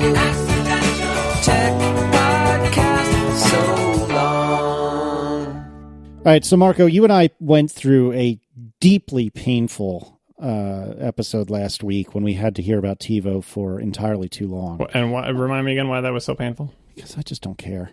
I just really don't care. It's painful to hear about things you don't care about? It's painful? No, I'm just being silly. It's not painful. I thought it was going to be worse than it was. I just zoned out and I just pretended like I was listening to Hypercritical. And like I just forgot that I could talk for most of the time and just pretend like I was listening to Hypercritical. And for that it was great because it was basically a brief interlude of Hypercritical. Yeah, that's fair. No, I'm just giving you a hard time, John. It was... Well, this is not going to be a brief interlude of Build and Analyze, because I don't think you would have ever talked about the MP3 file format on Build and Analyze. This is no, I didn't know that much about it back then. But even if you did, like, this is very nitty-gritty, I feel like. Yeah. So tell us what it is that we need to know and don't know about the MP3 file format, because I genuinely am very interested. So this is basically kind of like this developer rat hole I fell into last weekend, where I had some work time, and rather than do what I'm supposed to be doing this summer, which is updating Overcast to iOS 10 and making a whole new watch app and making a Today widget and all this other garbage, instead I was procrastinating by working on Forecast, my MP3 encoder. And I decided, let me just do whatever work is required to make it work with VBR output. So to back up a little bit, just a high-level version of the MP3 file format. So the way MP3s work at a very high level, and please, if you're a nerd about this stuff, please forgive me about these details if I'm getting any of them wrong. I'm trying to give a very high-level overview here. The way lossy compression works is basically try to not store things that you probably won't notice if they're not stored. And then for the things you do notice, try to store them with less precision.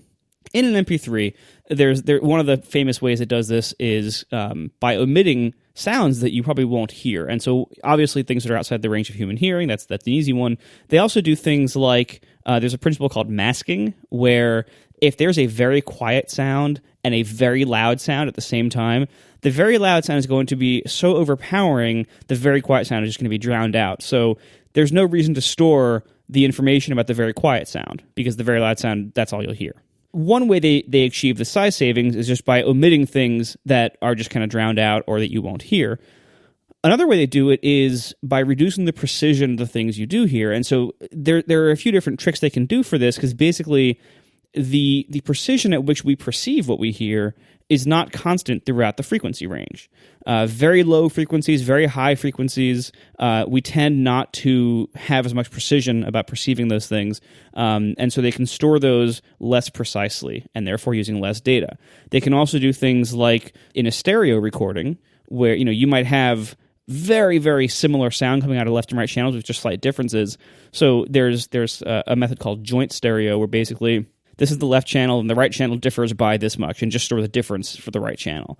We are also very bad at perceiving not only the details about very high pitch and very low pitch sounds, but also where they're coming from. And you might realize this, like if you can hear a very high pitched sound, like in your house, like back in the old days, like you'd hear the very high pitched whine of a CRT TV, and you could just walk into a house, you could hear, like, I can hear there's a TV on somewhere in the house, but you might not be able to pick out where exactly, like what direction exactly it was coming from.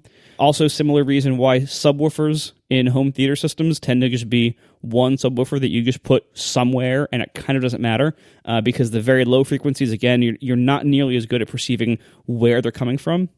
So they can do things there too. They can save space there too with things like, all right, well, if we have to store this separated stereo image here, maybe we can just store the average of the very high and very low stuff in the middle and not have to worry about the sides, not have the separation.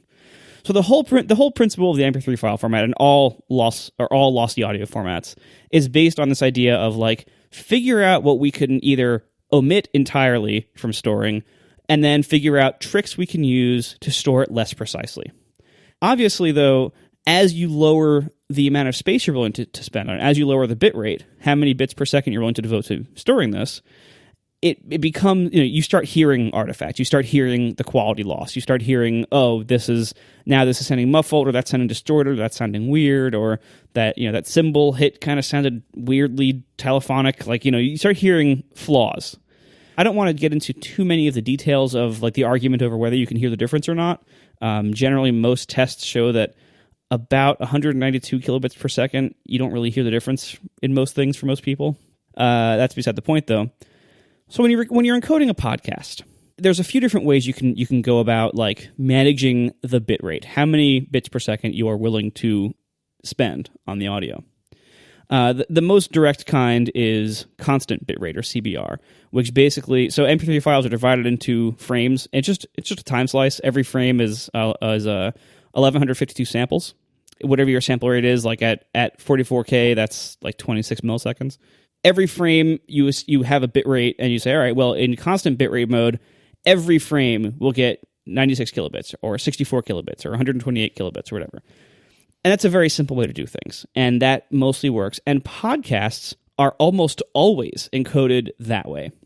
I started to wonder why exactly, because we also have these other methods that are based on variable bit rates, or VBR.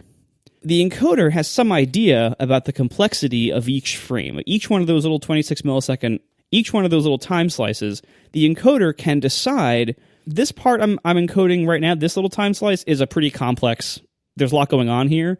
So to encode this with a certain degree of perceived quality, I need more bits.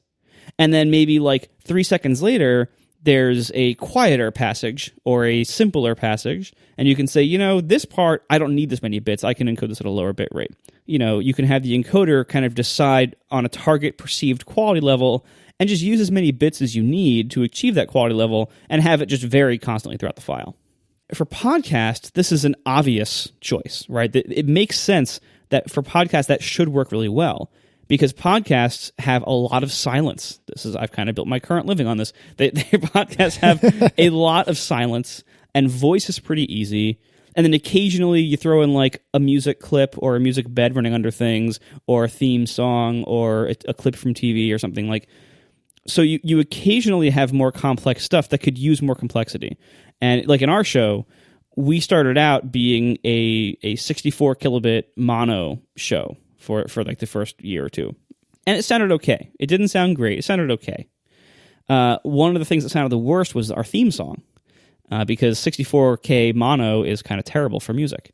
A while back now, maybe a year ago or something like that, I switched to 96K stereo. And it made the theme song sound way better. And anytime we'd insert a clip, like from a Steve Jobs keynote or anything, it made all those sound way better. Any kind of musical clip or any kind of insert sounded way better.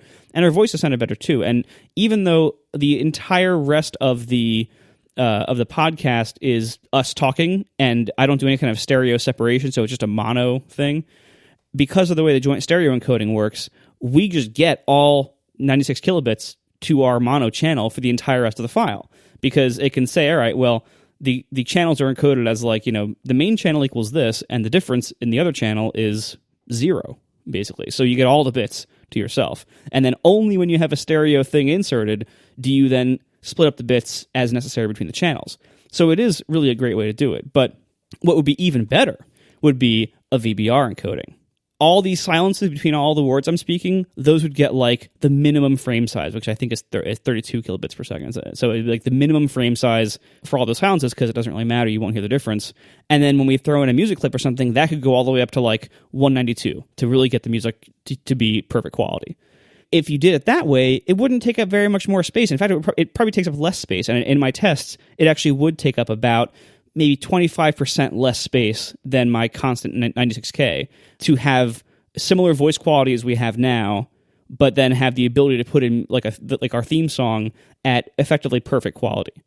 So why don't we do this? So I spent the weekend adding that capability to Forecast to say, you know what, let me just give it the ability to output VBR files, because it wasn't that much more work, and I got to dive into the format and learn a bit more about it. There's also, for completeness, there's something called ABR, which is average bitrate, and the idea here is it is VBR, but instead of targeting a certain quality level, it just says try to keep the bitrate at exactly this average over time. So basically, if you have like a couple of very brief frames where you can, like, you know, for this second of audio you need more quality, but for the other 30 seconds around it you don't, you know, you can have little temporary jumps there. But ABR would not work for the case I'm talking about, which is if I say, you know, average bitrate of our whole file, it needs to be this, well, the theme song is going to just blow that, because the theme song needs like 2 minutes of really high quality, so the average during that time is going to be way higher. And so it basically doesn't work right. Like, you could have a few seconds of higher quality, but not minutes of higher quality. So that wouldn't work for our needs. So I really started trying to figure out, like, how can I get a true VBR encoding in the world of podcasts? Because again, VBR has been around for almost 20 years. This is not a new thing, and yet almost no podcasts are VBR. Why? Off the top of your head, can you guys think of why this might be? Because podcatchers don't support it for some reason or another, or they didn't at some point. Or what about like the hardware, actually, the old hardware, the old iPod hardware? Good question. So honestly, I think by the time iPods came out in 2001, I think all the hardware supported it. Like, in the very early days, some hardware would have problems with it, and maybe if you had like one of the first like MP3 CD players or MP3 flash players, like the Diamond Rio, like if you had some of the very first MP3 players or software or like car stereos that played MP3s, maybe there'd be a problem there. But VBR compatibility has been solved so long ago in all this stuff, because it's literally almost 20 years old. I was gonna say, my music has always been VBR. I've never done CBR. From the second I ever made an MP3, I had the choice VBR or constant bit rate, and it was like, why would I choose constant? VBR always. And it's always played, and obviously I started listening to it on... Actually, I did. We had a Yamaha MP3 player for like running or whatever, was like the size of a shuffle, and that played VBR. So no, I don't think it's the hardware either. Yeah. So what I found out, the main problem with VBR is streaming.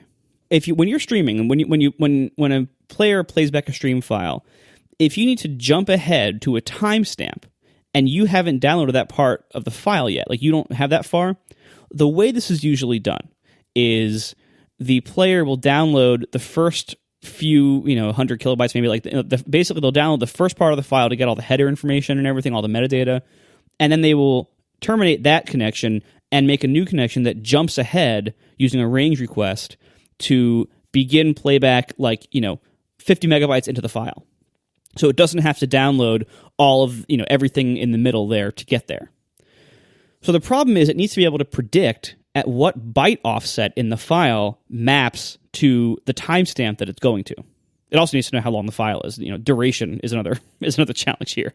And with a constant bitrate or ABR, average bitrate kind of scheme, you can do that pretty effectively. MP3, once you have the byte stream, I mentioned this in the past show, once you have the byte stream, you can jump ahead to a certain byte point, and then every MP3 frame, every one of those 26 millisecond time slices, begins with a certain byte pattern that's easy to seek to and locate. So you can jump into an MP3 byte stream at any point, any byte, and you can just scan forward until you see 11 ones, basically, an FFE or whatever it is. You can scan forward until you see that, and then that's your frame header, and you can start playing from there. But you still have to know where you are. So if you jump ahead to byte position, 50 megabytes, expecting that to be timestamp 1 hour and 20 minutes, there's nothing in the file, in the byte stream, that says, I am timestamp 1 hour and 20 minutes at that point. So you have to already know the timestamp that you are at. You have to keep track yourself as the decoder, as the player. And so in a file where you know the constant bit rate, where it's kept the same, you can just do the math. You can say, all right, well, I know the music data began at byte 0, and the file is 100 megabytes, and the duration from the header says it's an hour long. So if you jump to 50 megabytes, that's right in the middle, so that should be 30 minutes. Done. In a constant bitrate file, that's true. You know what probably solved this problem? QuickTime.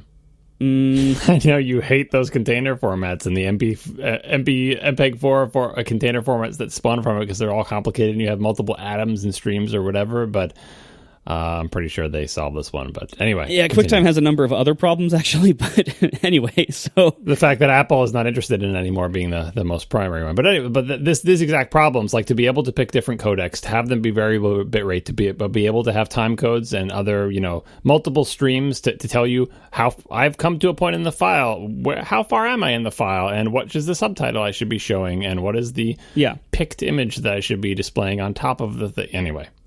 One of the fun challenges about the wonderful QuickTime file format and its undocumented chapter spec is that in MP3 chapters, all the chapter info is right up front in the file. So you can read like the first couple hundred kilobytes and have all the information you need to show the entire table of contents, and then you can jump to the point you need. QuickTime predates internet streaming. QuickTime predates internet.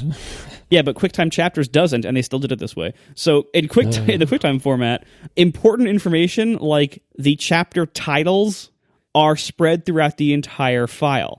Like the title occurs in the file when the music does. Like in the audio at that point, the title's interleaved there. So in order to display the table of contents, you have to have the entire file, basically. So that's a bad design for this kind of use. Anyway, the main problem with the MP3 format is, with seeking and duration estimates and streaming VBR files, is that you need to know like what byte position in the file maps to what timestamp.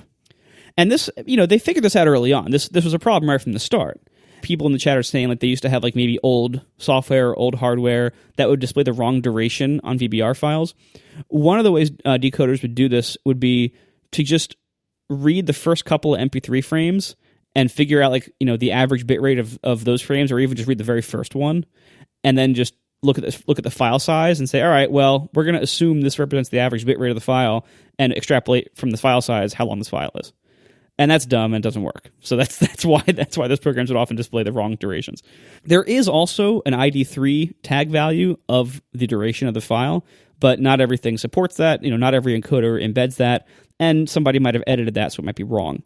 Early on, they figured out a little solution to this problem. And it's do you guys remember back when people would argue about MP3 encoders? Do you remember the encoder that was Zing or Xing? It's Xing? No. Anyway, they figured this out early on. The current hack to do this is in these MP3 frames, which are like 300 bytes long for this kind of file. In these frames, the very, very first audio frame in the file is called an info frame for VBR files. And they basically write all zeros as the audio data, and then they have a bunch of free space in the frame because they didn't use it all. So they have this special format where they embed really, really tiny metadata, and one of the things they embed is a 100-byte seek table that literally just maps percentage points to the unsigned character value. So you have 255 values there of like, it maps the duration percentage to the byte percentage of the file. That's fascinating. Yeah. And I'm sure there'll be no rounding errors in that with that long files with that system. Yeah, also incredibly imprecise, right? Like for a song, if the song is more than a minute and a half long, you already don't have second level precision. You already are like less than 1 second precision. For a podcast, that's like less than 1 minute precision. That's even worse. So that is terrible, right? And that, it turns out, that is, for the most part, what most Apple playback interfaces, most of the APIs, the AV player and everything, that is what most of these things will use. And this info frame with this jump information, and it has been around for a very long time. So that's what most hardware will use with VBR files, to just be able to tell, like, all right, well, this VBR song, if you seek ahead to point X and we don't have the whole file, we know we can jump to about this byte position and be approximately correct within a couple of seconds for, a 3-minute song. Doesn't really work for podcasts, right? So the idea I had, I'm making the encoder, I make the player. What if I just I define a new ID3 tag that gives way more precise. I could do like second level precision and just have it be as long as it needs to be, or something like that. Whatever it is, like I come up with a scheme that is the size wouldn't matter for a 100 megabyte podcast file or whatever, because it could be like 15K and have all the information I would need. So I figured I was drafting this plan in my head of like, what if I just do this? And the main problem with this is, even if Overcast supports it, nobody else would support it. Because how many people do you think are working on the low-level MP3 decoding libraries at Apple or Google? This is ancient stuff now. It's like so many people have tried to modify and advance the JPEG format, and none of them ever take off because nobody is still working on their JPEG decoders. Like there is no new version of JPEG that's going to ever matter because we have JPEG already, and that's everywhere, and nobody wants to touch it because they consider it a solved problem. MP3 is the same way. Like there are other audio formats and advancements and everything, and most of them have really gone effectively nowhere, with the exception of AAC because Apple uses it everywhere. But for the most part, like most improvements have gone very, very, very few places because basically like nothing implements them and no one cares, right? So if you fed a VBR file to one of these non-Overcast players and they ignore your ID3 tag because they have no idea what it means, what would they do for duration and skipping around? Like they would just read that little zing thing if it was present, and that's it? Like I don't understand how they could even use that zing thing. But it's like, again, I jumped to this offset. Does it just display the exact number of seconds that it should be according to its math with some rounding? Yes. And then just be like, that's not the real offset, but oh well, that's the best we can tell you if we're if you're streaming. That literally is what happens. Like if you have the whole file, the file you can just scan forward, and scanning forward is incredibly fast because you're dealing with very small data ranges here, and in order to find and read an MP3 header is incredibly simple, like bit shifting. It's very, very simple stuff because this is an old format designed for like really slow computers. So if you have the whole file, you can seek back and forth just by reading all the frames and keeping track yourself, and you can have perfect accuracy there. It's only an issue with streaming, and only an issue if you are streaming. If you're playing from the beginning, it isn't a problem, but it is a problem if you're trying to jump ahead to a timestamp where you have not downloaded the intermediate part of the file between the beginning and that timestamp. That is the only place this is a problem. The obvious terrible solution that springs to mind for me is, all right, fine, then Overcast just makes a different request to the server, and if it has a VBR version with a special thing, it serves it, and if it doesn't, you know what I mean? Like, yeah. Put all the smarts in the... it's terrible, I know, but it would totally work, because like everyone else would get the normal constant bitrate one, and then now you'd have to make two versions of ATP, one special one for one Overcast savvy version that would be VBR and better quality and blah, blah, blah. But everyone else would get the other version, and that's a terrible solution because you haven't changed what anyone else does, but you have made your player slightly better, but now you have to encode everything twice. And if anybody else wanted to do that, which I assume you'd want other people to do it too, they'd be pissed at you because now you have to encode everything twice, and it's dumb. Yeah, and there's all sorts of other problems with that. For example, we'd have to leave Squarespace. Because here's the thing, podcasts have been around for so long that there's all these like WordPress plugins and CMSs like Squarespace that have podcast support, but I don't think any of them have the ability to have like, oh, you know what, in my feed, actually every entry is now going to have two enclosure tags. Well, you just do a stupid, you do a convention over configuration, .mp3, .marco's weird version. Oh God, that's even worse. Like the RSS feed would just say .mp3, but Overcast would know, actually make a request for .mp3, .marco's weird version first. And if you get a 404, then make a request for, yes. I'm telling you, this is a terrible, like this is the obvious terrible solution that comes to mind immediately that you should probably never do. But like people have done worse things. Like the other one is the whole embrace and extend thing. Oh, get it added to the ID3 spec, socialize it, something like that's how everything happens. And you can make it de facto standard. I'm just not sure you have the market share to pull that off at this point. Yeah. And the other problem is like, you know, if I actually made just the regular file VBR, one of the biggest problems here is my timestamp share links. Because when you open up a timestamp share link that Overcast generates for, you know, share this podcast at this point in time, it's using the HTML5 audio tag. And that's just Apple's decoder. Like that's just, it's going to load up, it's going to use Apple decoder. And I've tested this and with VBR files, and you know, it's just off. Like it doesn't work correctly. It does not seek correctly. Yeah, the share link would have to use the .mp3. instead of .mp3.Marco's weird version. Yeah, I mean, basically the only way this works is the Marco's weird version. But all of the truly sad part about all this is like, after doing all this research, after figuring out this crazy info frame and the rest of the VBR file format, now I have like this awesome parallel VBR encoder that I basically can't use. And that even if I did the craziness required to make this work with Overcast, ATP would probably be the only podcast that ever did it, because most podcast producers simply don't care about audio quality very much. To them, they encode it at like 64K, and that's good enough. And maybe they're paying per gigabyte, and so maybe they can't afford larger files. Funny thing there, though, is like, even if you were doing 64K mono, I've done tests on that too. VBR would save them like 25-30% for most shows, but most people are not interested in causing a possible headache with certain players in exchange for a 30% file savings. We got to do it. It'll be like handcrafted artisanal podcasts where, like, yeah, only you would do it, and 5 other people in Brooklyn would do it. It's like, oh, well, everyone knows you have to encode it twice. 1.mp3 for the peons, and then 1.mp3.Marco's weird version, which, by the way, is bad branding. If you come up with like a clever name for it, instead of .mp3, it would be like .mpz, which is probably already taken. Or some other .mp3 something else. Like, you could brand this in a way that it's like, yeah, nobody does this, but the people who really care about it, people really care about locally sourced, handmade, fair trade podcasts, they encode everything twice. And the one good player that cares about it always makes a request for the .mpz file first. And if it's 404s, it requests the .mp3, but if it doesn't, it plays the .mpz and it's better. Yeah, so basically I went on this giant expedition. I achieved a lot. I made Forecast a lot better by making it write that crazy info frame and understand the format a lot better and be able to do VBR if it ever needs to.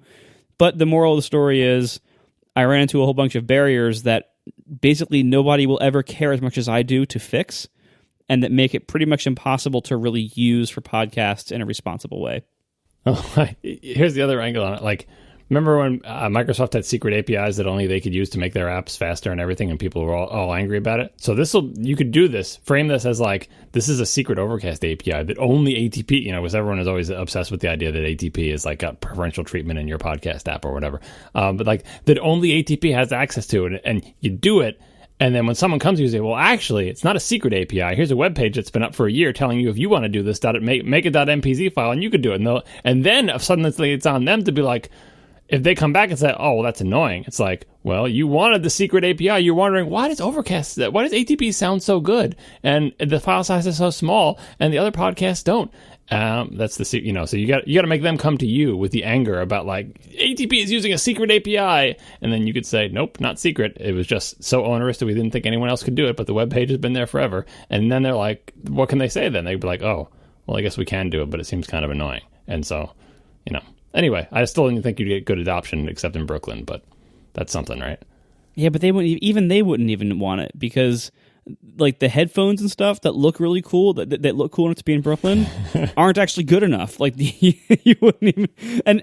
And the sad part is about all this, the main reason I'd be doing all this is to make our theme song sound better. Like our speech, we've already reached the point where our speech is being represented in a way that is pretty much what I'm putting out from Logic. Like you really can't tell the difference between the Wave and the MP3 for our speech. You can only tell for the theme song. Can you do multiple enclosures so the player will play basically have it 3 MP3s, have the show, the song, and then the after show?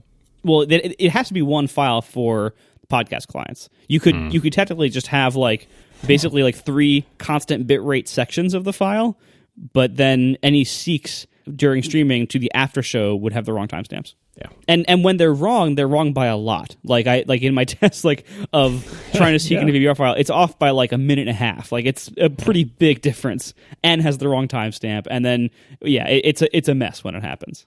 So can we go back just a little bit? So you had said if you created your own version of this table, you would stuff it in an ID3 tag, hypothetically? Yeah, because it'd most likely be too big to fit in a frame, and I wouldn't want to run the risk of a player trying to play the frame as audio and weird things coming out of the speakers. So again, it would, I mean, it's no big deal to shove it into ID3. ID3 has a max size of 256 megabytes, so there's a lot you can shove in there.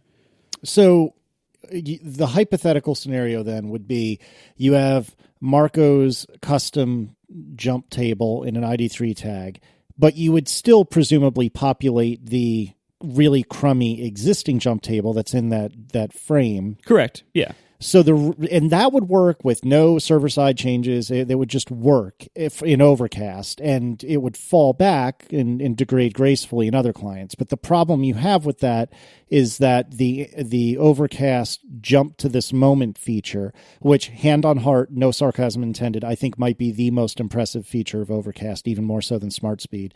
It would break that feature, and that's why you don't want to do it. Basically, yeah, because I really do think that my share links are very important for podcasting. I agree. And, not a lot of people use them, but they do get used, and the usage is going up over time.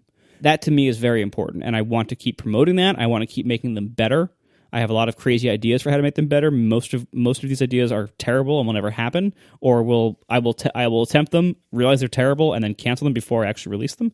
But some of these ideas will actually work and will be good. I just don't know which ones yet. That's how this goes.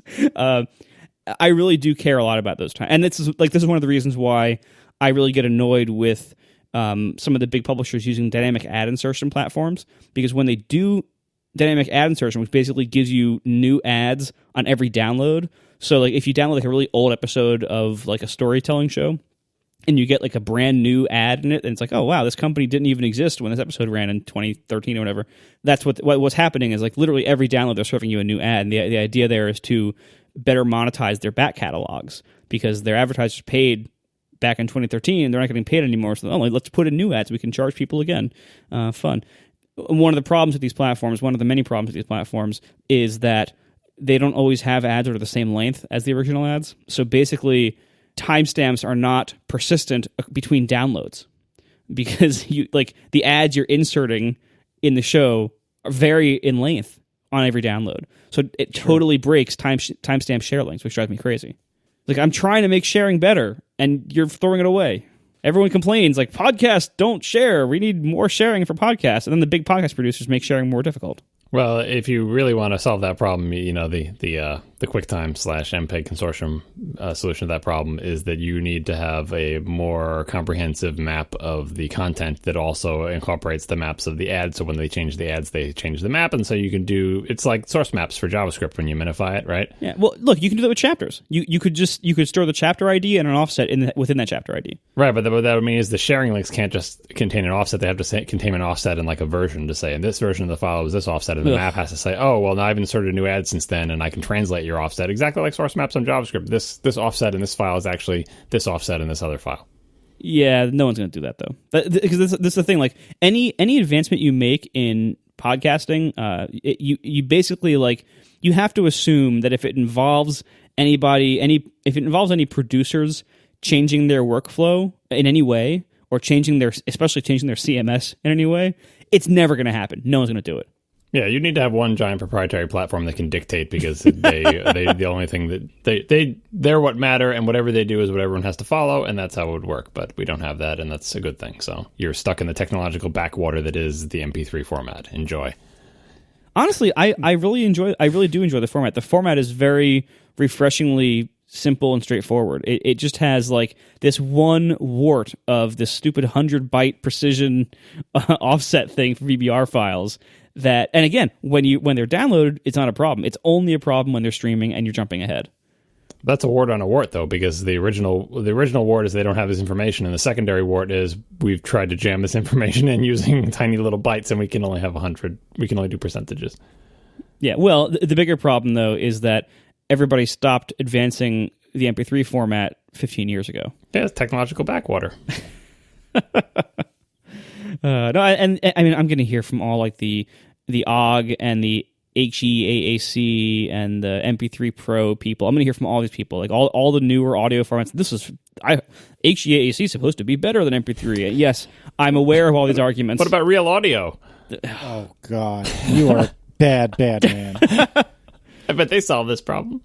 No, I mean, the reality is MP3 encoders are so good and have been so good for quite some time now. But a well-encoded MP3 is already a really fantastic trade-off of size versus quality, and it's compatible with everything everywhere, and it has been for a very long time, and that's why people still use MP3. Also, there's like patent issues with some of the newer ones, and MP3 did have patents on it, but almost all of the MP3 patents have expired, and the ones that haven't expired, A, expire soon, and B, are I think entirely or mostly for like obscure variants that you could enable that almost nobody does enable of the format. So MP3 is almost public domain, and it is effectively public domain now. Because it is so old that it is a technological backwater, thanks, John. It is so old that patents have expired, which makes it way better than everything else in the world. Wow. You know what's even worse about this, too? What drives me nuts about this? In my analytics on Overcast, streaming is like 10% of playback. Really? Like, I did all that work for streaming, and now I'm fretting all about streaming. I'm glad you did it, because now I have Overcast on my iPad, and I tell it to stream everything and download nothing, because I don't want it taking up any space. Yeah, actually, like on like an iPad that you listen on sometimes, that is the perfect case for streaming. Like, it's perfect. But man, it makes me so sad that like I did all this work for streaming and almost nobody uses it, basically.